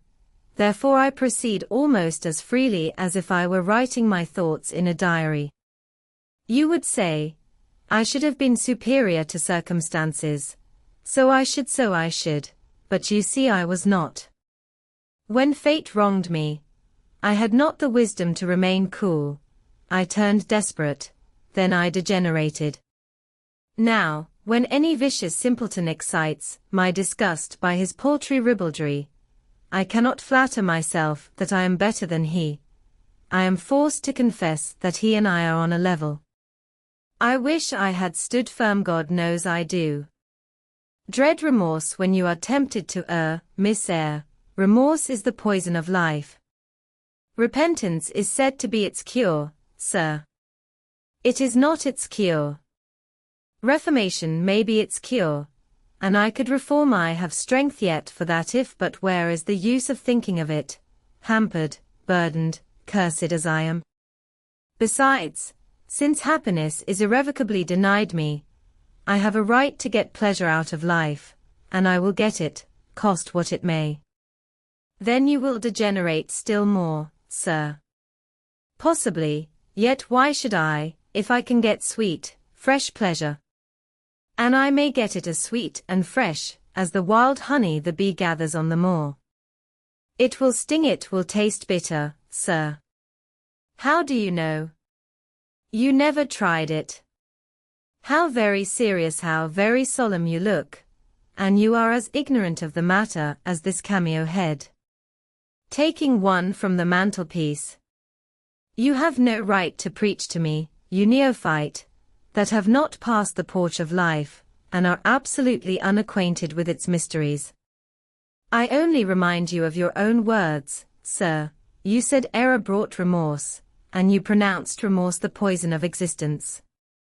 And who talks of error now? I scarcely think the notion that flitted across my brain was an error.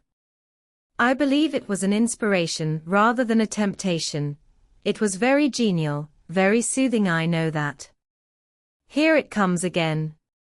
It is no devil, I assure you, or if it be, it has put on the robes of an angel of light. I think I must admit so fair a guest, when it asks entrance to my heart. Distrust it, sir, it is not a true angel. Once more, how do you know? By what instinct do you pretend to distinguish between a fallen seraph of the abyss, and a messenger from the eternal throne, between a guide and a seducer? I judged by your countenance, sir, which was troubled when you said the suggestion had returned upon you. I feel sure it will work you more misery if you listen to it. Not at all, it bears the most gracious message in the world. For the rest, you are not my conscience keeper, so don't make yourself uneasy. Here, come in, bonny wanderer. He said this as if he spoke to a vision, viewless to any eye but his own, then, folding his arms, which he had half extended, on his chest, he seemed to enclose in their embrace the invisible being. Now, he continued, again addressing me, I have received the pilgrim, a disguised deity, as I verily believe. Already it has done me good. My heart was a sort of charnel, it will now be a shrine. To speak truth, sir, I don't understand you at all. I cannot keep up the conversation, because it has got out of my depth. Only one thing, I know, you said you were not as good as you should like to be, and that you regretted your own imperfection. One thing I can comprehend. You intimated that to have a solid memory was a perpetual bane. It seems to me, that if you tried hard, you would in time find it possible to become what you yourself would approve. And that if from this day you began with resolution to correct your thoughts and actions, you would in a few years have laid up a new and stainless store of recollections, to which you might revert with pleasure. Justly thought, rightly said, Miss Eyre, and at this moment, I am paving hell with energy. Sir, I am laying down good intentions, which I believe durable as flint. Certainly, my associates and pursuits shall be other than they have been. And better. And better, so much better as pure, or is than foul dross.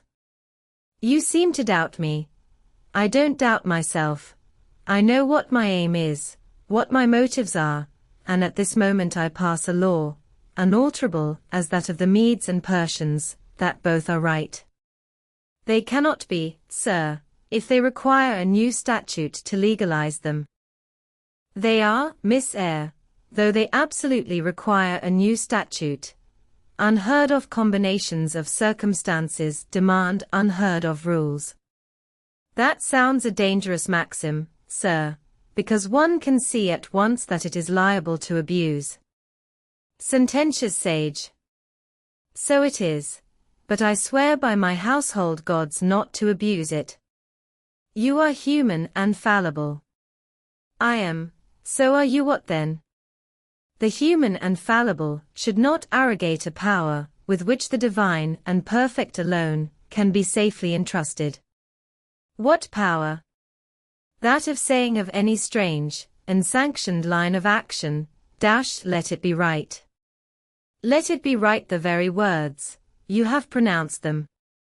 May it be right then, I said, as I rose, deeming it useless to continue a discourse, which was all darkness to me.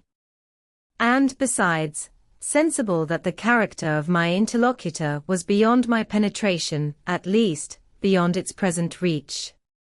And feeling the uncertainty, the vague sense of insecurity, which accompanies a conviction of ignorance. Where are you going? To put Adele to bed. It is past her bedtime. You are afraid of me, because I talk like a sphinx. Your language is enigmatical, sir, but though I am bewildered, I am certainly not afraid. You are afraid your self-love dreads a blunder. In that sense I do feel apprehensive. I have no wish to talk nonsense. If you did, it would be in such a grave, quiet manner, I should mistake it for sense. Do you never laugh, Miss Eyre? Don't trouble yourself to answer. I see you laugh rarely, but you can laugh very merrily. Believe me, you are not naturally austere, any more than I am naturally vicious. The low-wood constraint still clings to you somewhat, controlling your features, muffling your voice, and restricting your limbs. And you fear in the presence of a man and a brother or father, or master, or what you will to smile too gaily. Speak too freely, or move too quickly, but in time, I think you will learn to be natural with me, as I find it impossible to be conventional with you. And then your looks and movements will have more vivacity and variety than they dare offer now. I see at intervals the glance of a curious sort of bird through the close-set bars of a cage. A vivid, restless, resolute captive is there. Were it but free, it would soar cloud high. You are still bent on going. It has struck 9, sir. Never mind, wait a minute. Adele is not ready to go to bed yet.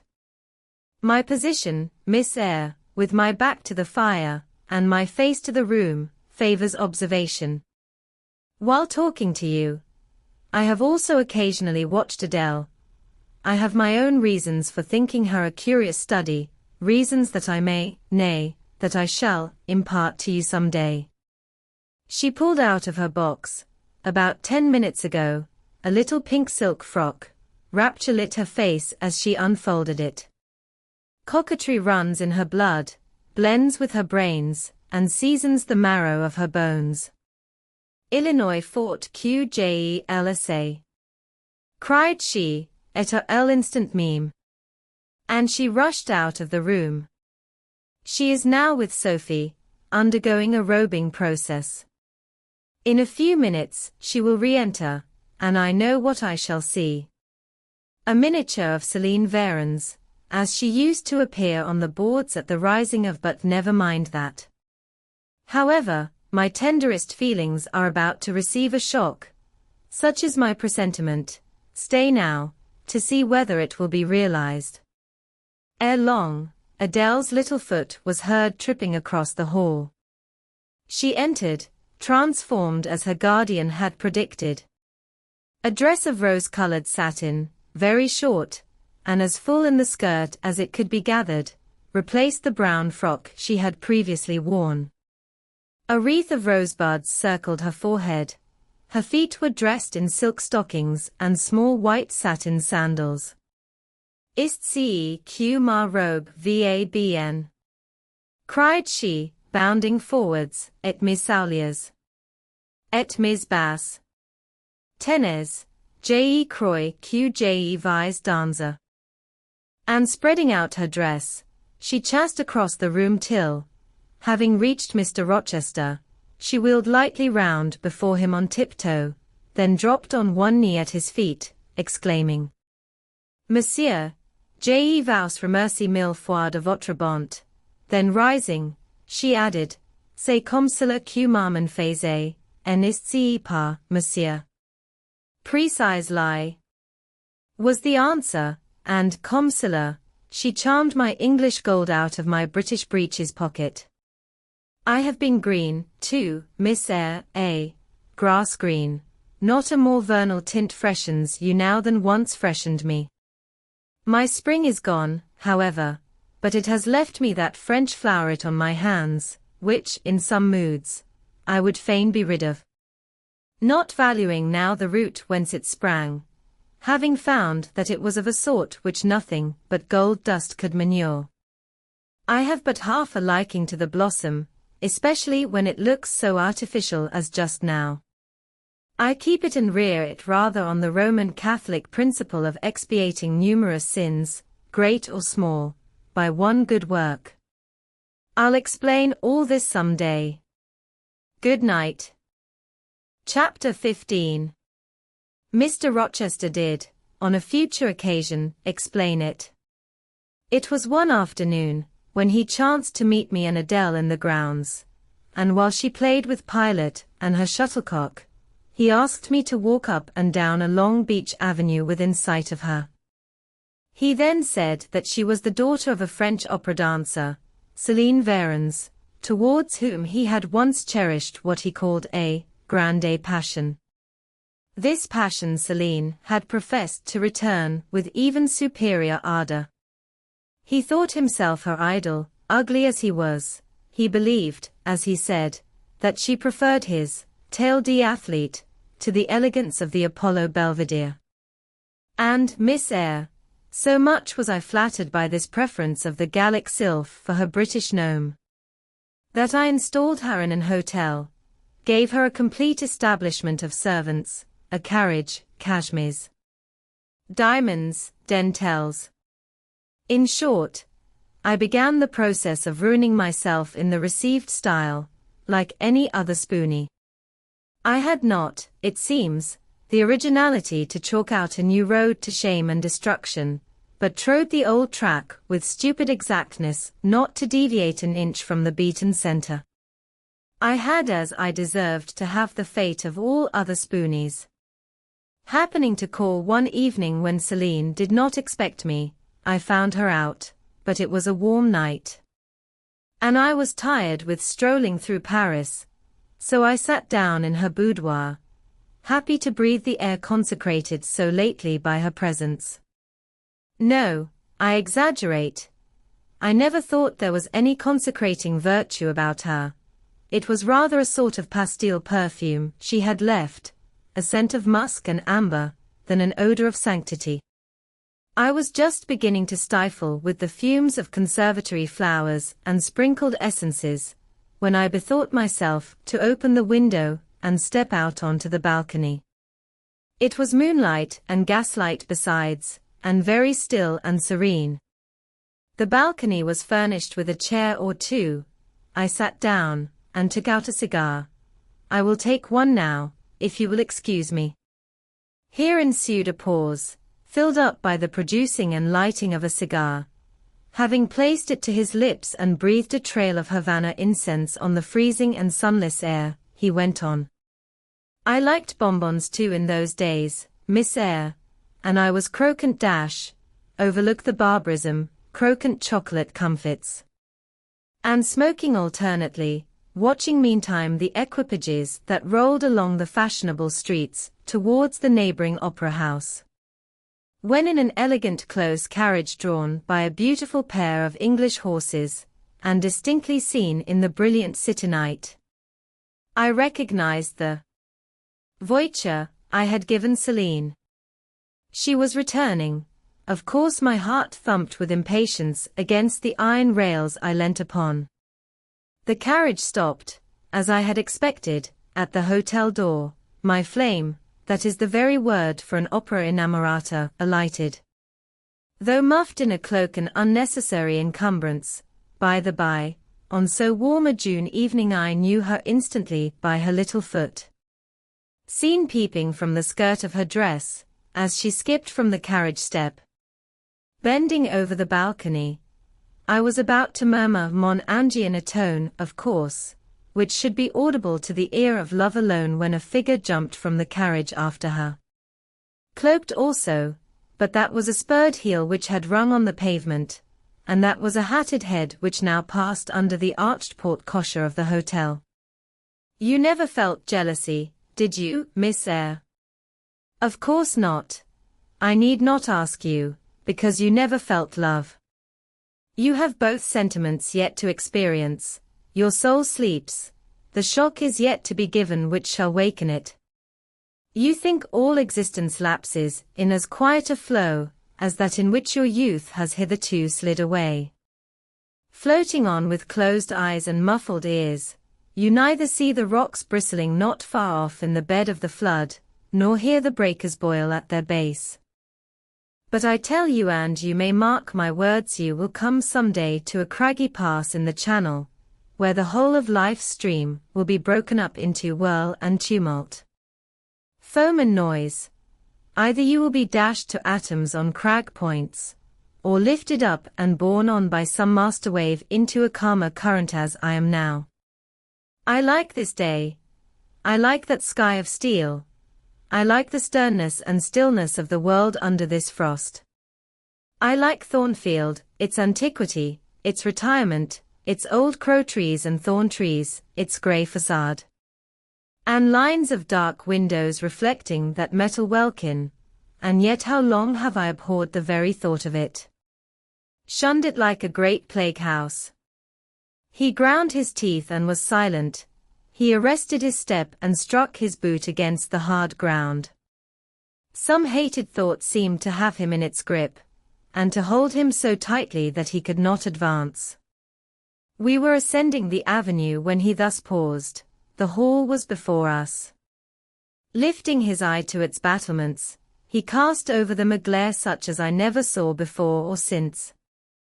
Pain, shame, ire, impatience, disgust, detestation, seemed momentarily to hold a quivering conflict in the large pupil dilating under his ebon eyebrow. During the moment I was silent, Miss Eyre, I was arranging a point with my destiny. She stood there, by that beech-trunk hag like one of those who appeared to Macbeth on the heath of Forres. You like Thornfield? She said, lifting her finger, and then she wrote in the Eyre memento, which ran in lurid hieroglyphics all along the house front, between the upper and lower row of windows, like it if you can. Like it if you dare. I will like it, said I. I dare like it, and he subjoined moodily, I will keep my word. I will break obstacles to happiness, to goodness, yes, goodness. I wish to be a better man than I have been, than I am, as Job's Leviathan broke the spear, the dart, and the habergeon.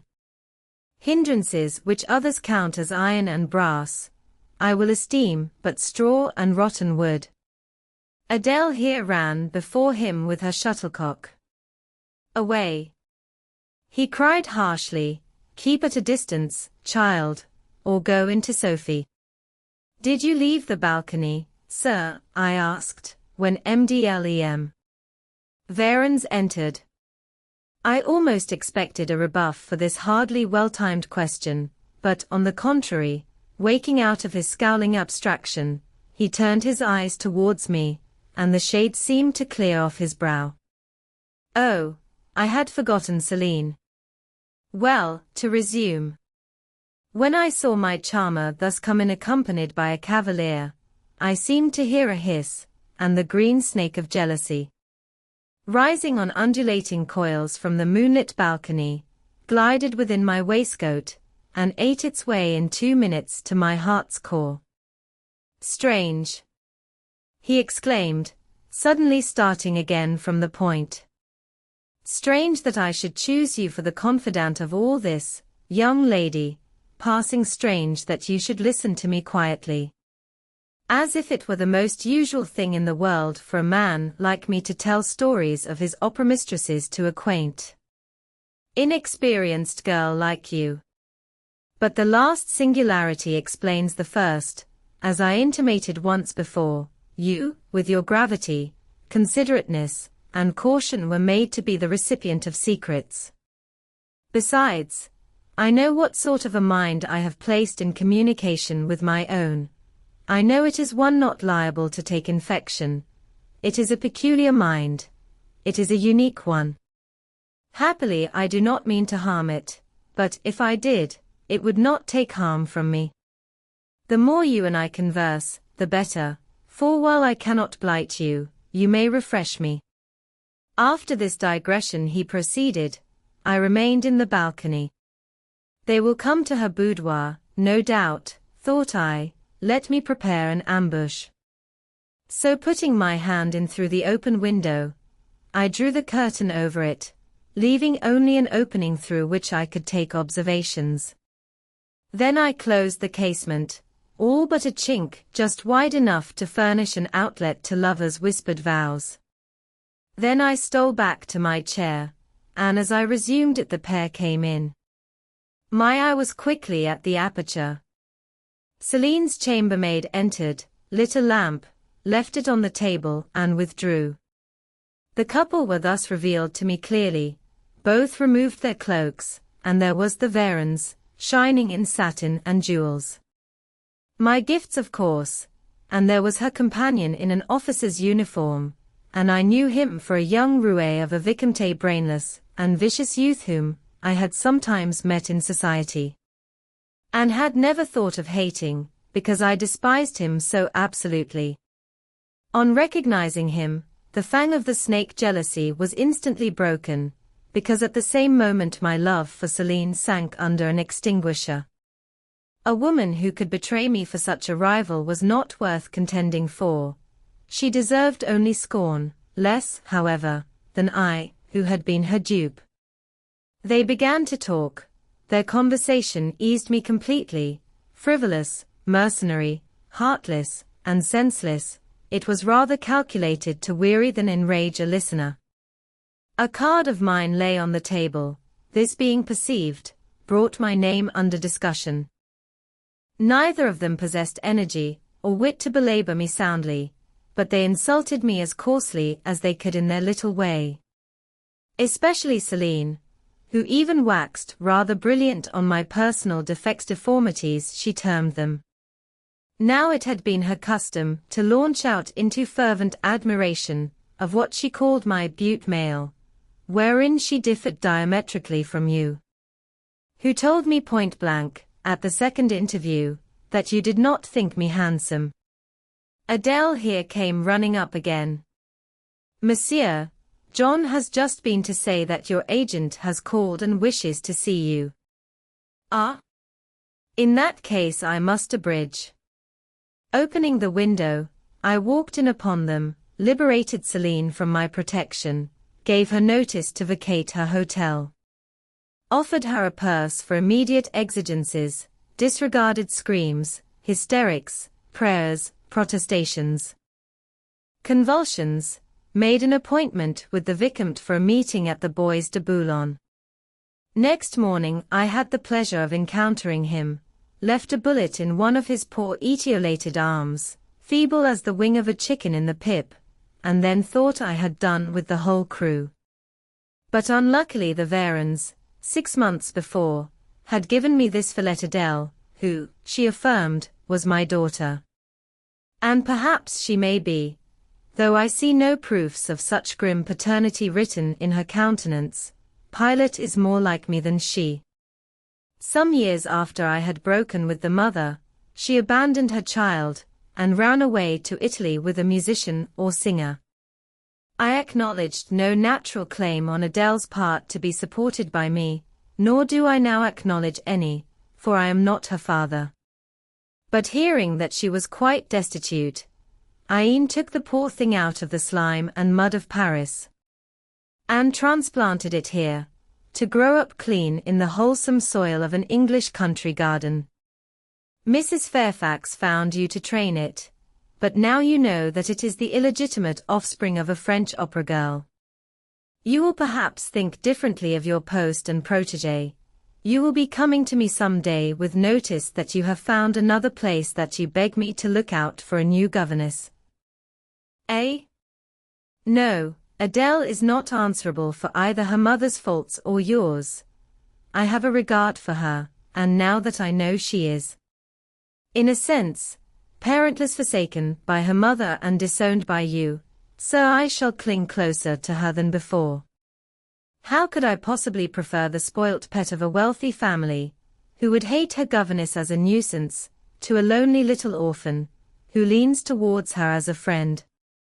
Oh, that is the light in which you view it. Well, I must go in now, and you too, it darkens. But I stayed out a few minutes longer with Adele, and Pilot ran a race with her, and played a game of battledore and shuttlecock. When we went in, and I had removed her bonnet and coat, I took her on my knee, kept her there an hour, allowing her to prattle as she liked, not rebuking even some little freedoms and trivialities into which she was apt to stray when much noticed, and which betrayed in her a superficiality of character, inherited probably from her mother, hardly congenial to an English mind. Still she had her merits, and I was disposed to appreciate all that was good in her to the utmost. I sought in her countenance and features a likeness to Mr. Rochester, but found none. No trait, no turn of expression announced relationship. It was a pity. If she could but have been proved to resemble him, he would have thought more of her. It was not till after I had withdrawn to my own chamber for the night, that I steadily reviewed the tale Mr. Rochester had told me. As he had said, there was probably nothing at all extraordinary in the substance of the narrative itself. A wealthy Englishman's passion for a French dancer, and her treachery to him, were everyday matters enough. No doubt, in society, but there was something decidedly strange in the paroxysm of emotion which had suddenly seized him when he was in the act of expressing the present contentment of his mood, and his newly revived pleasure in the old hall and its environs. I meditated wonderingly on this incident, but gradually quitting it, as I found it for the present inexplicable, I turned to the consideration of my master's manner to myself. The confidence he had thought fit to repose in me seemed a tribute to my discretion. I regarded and accepted it as such. His deportment had now for some weeks been more uniform towards me than at the first. I never seemed in his way. He did not take fits of chilling hauteur. When he met me unexpectedly, the encounter seemed welcome. He had always a word and sometimes a smile for me, when summoned by formal invitation to his presence. I was honored by a cordiality of reception that made me feel I really possessed the power to amuse him, and that these evening conferences were sought as much for his pleasure as for my benefit.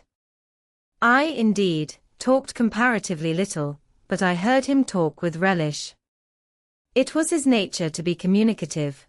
He liked to open to a mind unacquainted with the world glimpses of its scenes and ways. I do not mean its corrupt scenes and wicked ways, but such as derived their interest from the great scale on which they were acted, the strange novelty by which they were characterized. And I had a keen delight in receiving the new ideas he offered, in imagining the new pictures he portrayed, and following him in thought through the new regions he disclosed, never startled or troubled by one noxious illusion. The ease of his manner freed me from painful restraint. The friendly frankness, as correct as cordial, with which he treated me, drew me to him. I felt at times as if he were my relation rather than my master. Yet he was imperious sometimes still, but I did not mind that. I saw it was his way. So happy, so gratified did I become with this new interest added to life, that I ceased to pine after kindred. My thin crescent destiny seemed to enlarge, the blanks of existence were filled up, my bodily health improved. I gathered flesh and strength. And was Mr. Rochester now ugly in my eyes? No, reader, gratitude, and many associations, all pleasurable and genial, made his face the object I best liked to see. His presence in a room was more cheering than the brightest fire. Yet I had not forgotten his faults. Indeed, I could not, for he brought them frequently before me. He was proud, sardonic, harsh to inferiority of every description. In my secret soul I knew that his great kindness to me was balanced by unjust severity to many others. He was moody, too, unaccountably so. I more than once, when sent for to read to him, found him sitting in his library alone, with his head bent on his folded arms, and when he looked up, a morose, almost a malignant, scowl blackened his features. But I believed that his moodiness, his harshness, and his former faults of morality, I say former, for now he seemed corrected of them, had their source in some cruel cross of fate. I believed he was naturally a man of better tendencies, higher principles, and purer tastes than such as circumstances had developed, education instilled, or destiny encouraged. I thought there were excellent materials in him, though for the present they hung together somewhat spoiled and tangled. I cannot deny that I grieved for his grief, whatever that was, and would have given much to assuage it. Though I had now extinguished my candle and was laid down in bed, I could not sleep for thinking of his look when he paused in the avenue, and told how his destiny had risen up before him, and dared him to be happy at Thornfield. Why not? I asked myself. What alienates him from the house? Will he leave it again soon? Mrs. Fairfax said he seldom stayed here longer than a fortnight at a time, and he has now been resident 8 weeks. If he does go, the change will be doleful. Suppose he should be absent spring, summer, and autumn, how joyless sunshine and fine days will seem. I hardly know whether I had slept or not after this musing. At any rate, I started wide awake on hearing a vague murmur, peculiar and lugubrious, which sounded, I thought, just above me. I wished I had kept my candle burning. The night was drearily dark, my spirits were depressed. I rose and sat up in bed, listening. The sound was hushed. I tried again to sleep, but my heart beat anxiously, my inward tranquillity was broken. The clock, far down in the hall, struck 2. Just then it seemed my chamber door was touched, as if fingers had swept the panels in groping a way along the dark gallery outside. I said, "Who is there?" Nothing answered. I was chilled with fear. All at once I remembered that it might be Pilot, who, when the kitchen door chanced to be left open, not infrequently found his way up to the threshold of Mr. Rochester's chamber. I had seen him lying there myself in the mornings. The idea calmed me somewhat. I lay down. Silence composes the nerves, and as an unbroken hush now reigned again through the whole house, I began to feel the return of slumber. But it was not fated that I should sleep that night. A dream had scarcely approached my ear, when it fled affrighted, scared by a marrow-freezing incident enough. This was a demoniac laugh, low, suppressed, and deep-uttered, as it seemed, at the very keyhole of my chamber door. The head of my bed was near the door, and I thought at first the goblin laugher stood at my bedside, or rather crouched by my pillow, but I rose, looked round, and could see nothing, while, as I still gazed, the unnatural sound was reiterated. And I knew it came from behind the panels. My first impulse was to rise and fasten the bolt, my next, again to cry out, "Who is there?" Something gurgled and moaned. Ere long, steps retreated up the gallery towards the third-story staircase. A door had lately been made to shut in that staircase. I heard it open and close, and all was still. Was that Grace Poole? And is she possessed with a devil? Thought I. Impossible now to remain longer by myself. I must go to Mrs. Fairfax. I hurried on my frock and a shawl. I withdrew the bolt and opened the door with a trembling hand. There was a candle burning just outside, and on the matting in the gallery. I was surprised at this circumstance, but still more was I amazed to perceive the air quite dim, as if filled with smoke. And, while looking to the right hand and left, to find whence these blue wreaths issued, I became further aware of a strong smell of burning. Something creaked. It was a door ajar, and that door was Mr. Rochester's, and the smoke rushed in a cloud from thence. I thought no more of Mrs. Fairfax. I thought no more of Grace Poole, or the laugh. In an instant, I was within the chamber. Tongues of flame darted round the bed, the curtains were on fire. In the midst of blaze and vapor, Mr. Rochester lay stretched motionless, in deep sleep. "Wake! Wake!"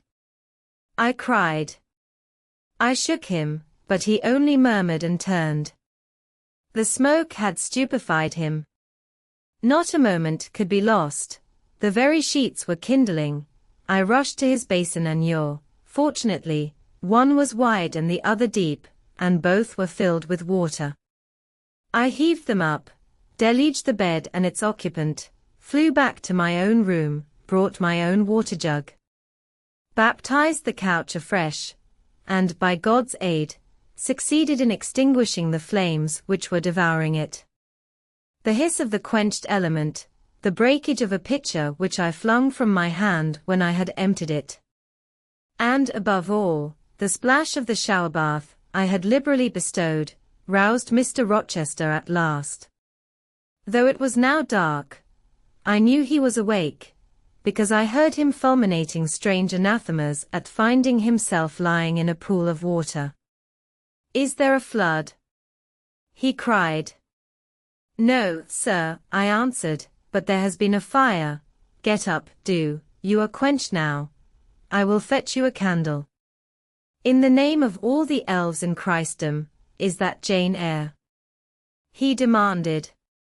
"What have you done with me, witch, sorceress? Who is in the room besides you? Have you plotted to drown me? I will fetch you a candle, sir, and in heaven's name, get up. Somebody has plotted something. You cannot too soon find out who and what it is. There. I am up now, but at your peril you fetch a candle yet. Wait 2 minutes till I get into some dry garments, if any dry there be. Yes, here is my dressing gown. Now run." I did run. I brought the candle which still remained in the gallery. He took it from my hand, held it up, and surveyed the bed, all blackened and scorched, the sheets drenched, the carpet round swimming in water. "What is it? And who did it?" he asked. I briefly related to him what had transpired, the strange laugh I had heard in the gallery, the step ascending to the 3rd story, the smoke, the smell of fire which had conducted me to his room, in what state I had found matters there, and how I had deluged him with all the water I could lay hands on. "What is it and who did it?" He listened very gravely. His face, as I went on, expressed more concern than astonishment. He did not immediately speak when I had concluded. "Shall I call Mrs. Fairfax?" I asked. "Mrs. Fairfax? No, what the deuce would you call her for? What can she do? Let her sleep unmolested. Then I will fetch Leah, and wake John and his wife." "Not at all, just be still. You have a shawl on. If you are not warm enough, you may take my cloak yonder, wrap it about you, and sit down in the armchair. There, I will put it on. Now place your feet on the stool, to keep them out of the wet. I am going to leave you a few minutes. I shall take the candle. Remain where you are till I return, be as still as a mouse. I must pay a visit to the 2nd story. Don't move, remember, or call anyone." He went. I watched the light withdraw. He passed up the gallery very softly, unclosed the staircase door with as little noise as possible, shut it after him, and the last ray vanished. I was left in total darkness. I listened for some noise, but heard nothing. A very long time elapsed. I grew weary.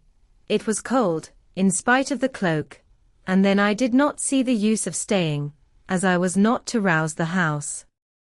I was on the point of risking Mr. Rochester's displeasure by disobeying his orders, when the light once more gleamed dimly on the gallery wall, and I heard his unshod feet tread the matting. I hope it is he, thought I, and not something worse. He re-entered, pale and very gloomy. I have found it all out, said he, setting his candle down on the washstand. It is as I thought. How, sir?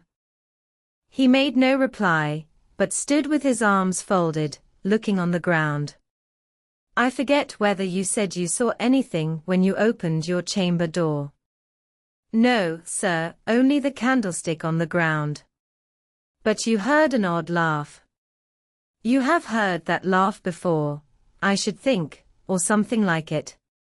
Yes, sir, there is a woman who sews here, called Grace Poole. She laughs in that way. She is a singular person. Just so. Grace Poole, you have guessed it. She is, as you say, singular very. Well, I shall reflect on the subject. Meantime, I am glad that you are the only person, besides myself, acquainted with the precise details of tonight's incident. You are no talking fool. Say nothing about it. I will account for this state of affairs, pointing to the bed, and now return to your own room. I shall do very well on the sofa in the library for the rest of the night. It is near 4, in 2 hours the servants will be up. Good night, then, sir, said I, departing. He seemed surprised, very inconsistently so, as he had just told me to go. What? He exclaimed, are you quitting me already, and in that way? You said I might go, sir. But not without taking leave, not without a word or two of acknowledgment and goodwill, not, in short, in that brief, dry fashion. Why, you have saved my life. Snatched me from a horrible and excruciating death. And you walk past me as if we were mutual strangers. At least shake hands. He held out his hand. I gave him mine. He took it first in one, then in both his own. You have saved my life. I have a pleasure in owing you so immense a debt. I cannot say more. Nothing else that has been would have been tolerable to me in the character of creditor for such an obligation. But you, it is different. I feel your benefits no burden, Jane. He paused, gazed at me, words almost visible trembled on his lips, but his voice was checked. Good night again, sir. There is no debt, benefit, burden, obligation in the case. I knew, he continued, you would do me good in some way, at some time. I saw it in your eyes when I first beheld you. Their expression and smile did not, again he stopped, did not, he proceeded hastily, strike delight to my very inmost heart so for nothing. People talk of natural sympathies. I have heard of good genii. There are grains of truth in the wildest fable. My cherished preserver, good night. Strange energy was in his voice, strange fire in his look. I am glad I happened to be awake, I said, and then I was going. What? You will go? I am cold, sir. Cold? Yes, and standing in a pool. Go, then, Jane, go. But he still retained my hand, and I could not free it. I bethought myself of an expedient. I think I hear Mrs. Fairfax move, sir, said I. Well, leave me. He relaxed his fingers, and I was gone. I regained my couch, but never thought of sleep. Till morning dawned I was tossed on a buoyant, but unquiet sea, where billows of trouble rolled under surges of joy. I thought sometimes I saw beyond its wild waters a shore, sweet as the hills of Beulah, and now and then a freshening gale. Wakened by hope, bore my spirit triumphantly towards the bourne, but I could not reach it, even in fancy a counteracting breeze blew off land, and continually drove me back. Sense would resist delirium, judgment would warn passion. Too feverish to rest, I rose as soon as day dawned.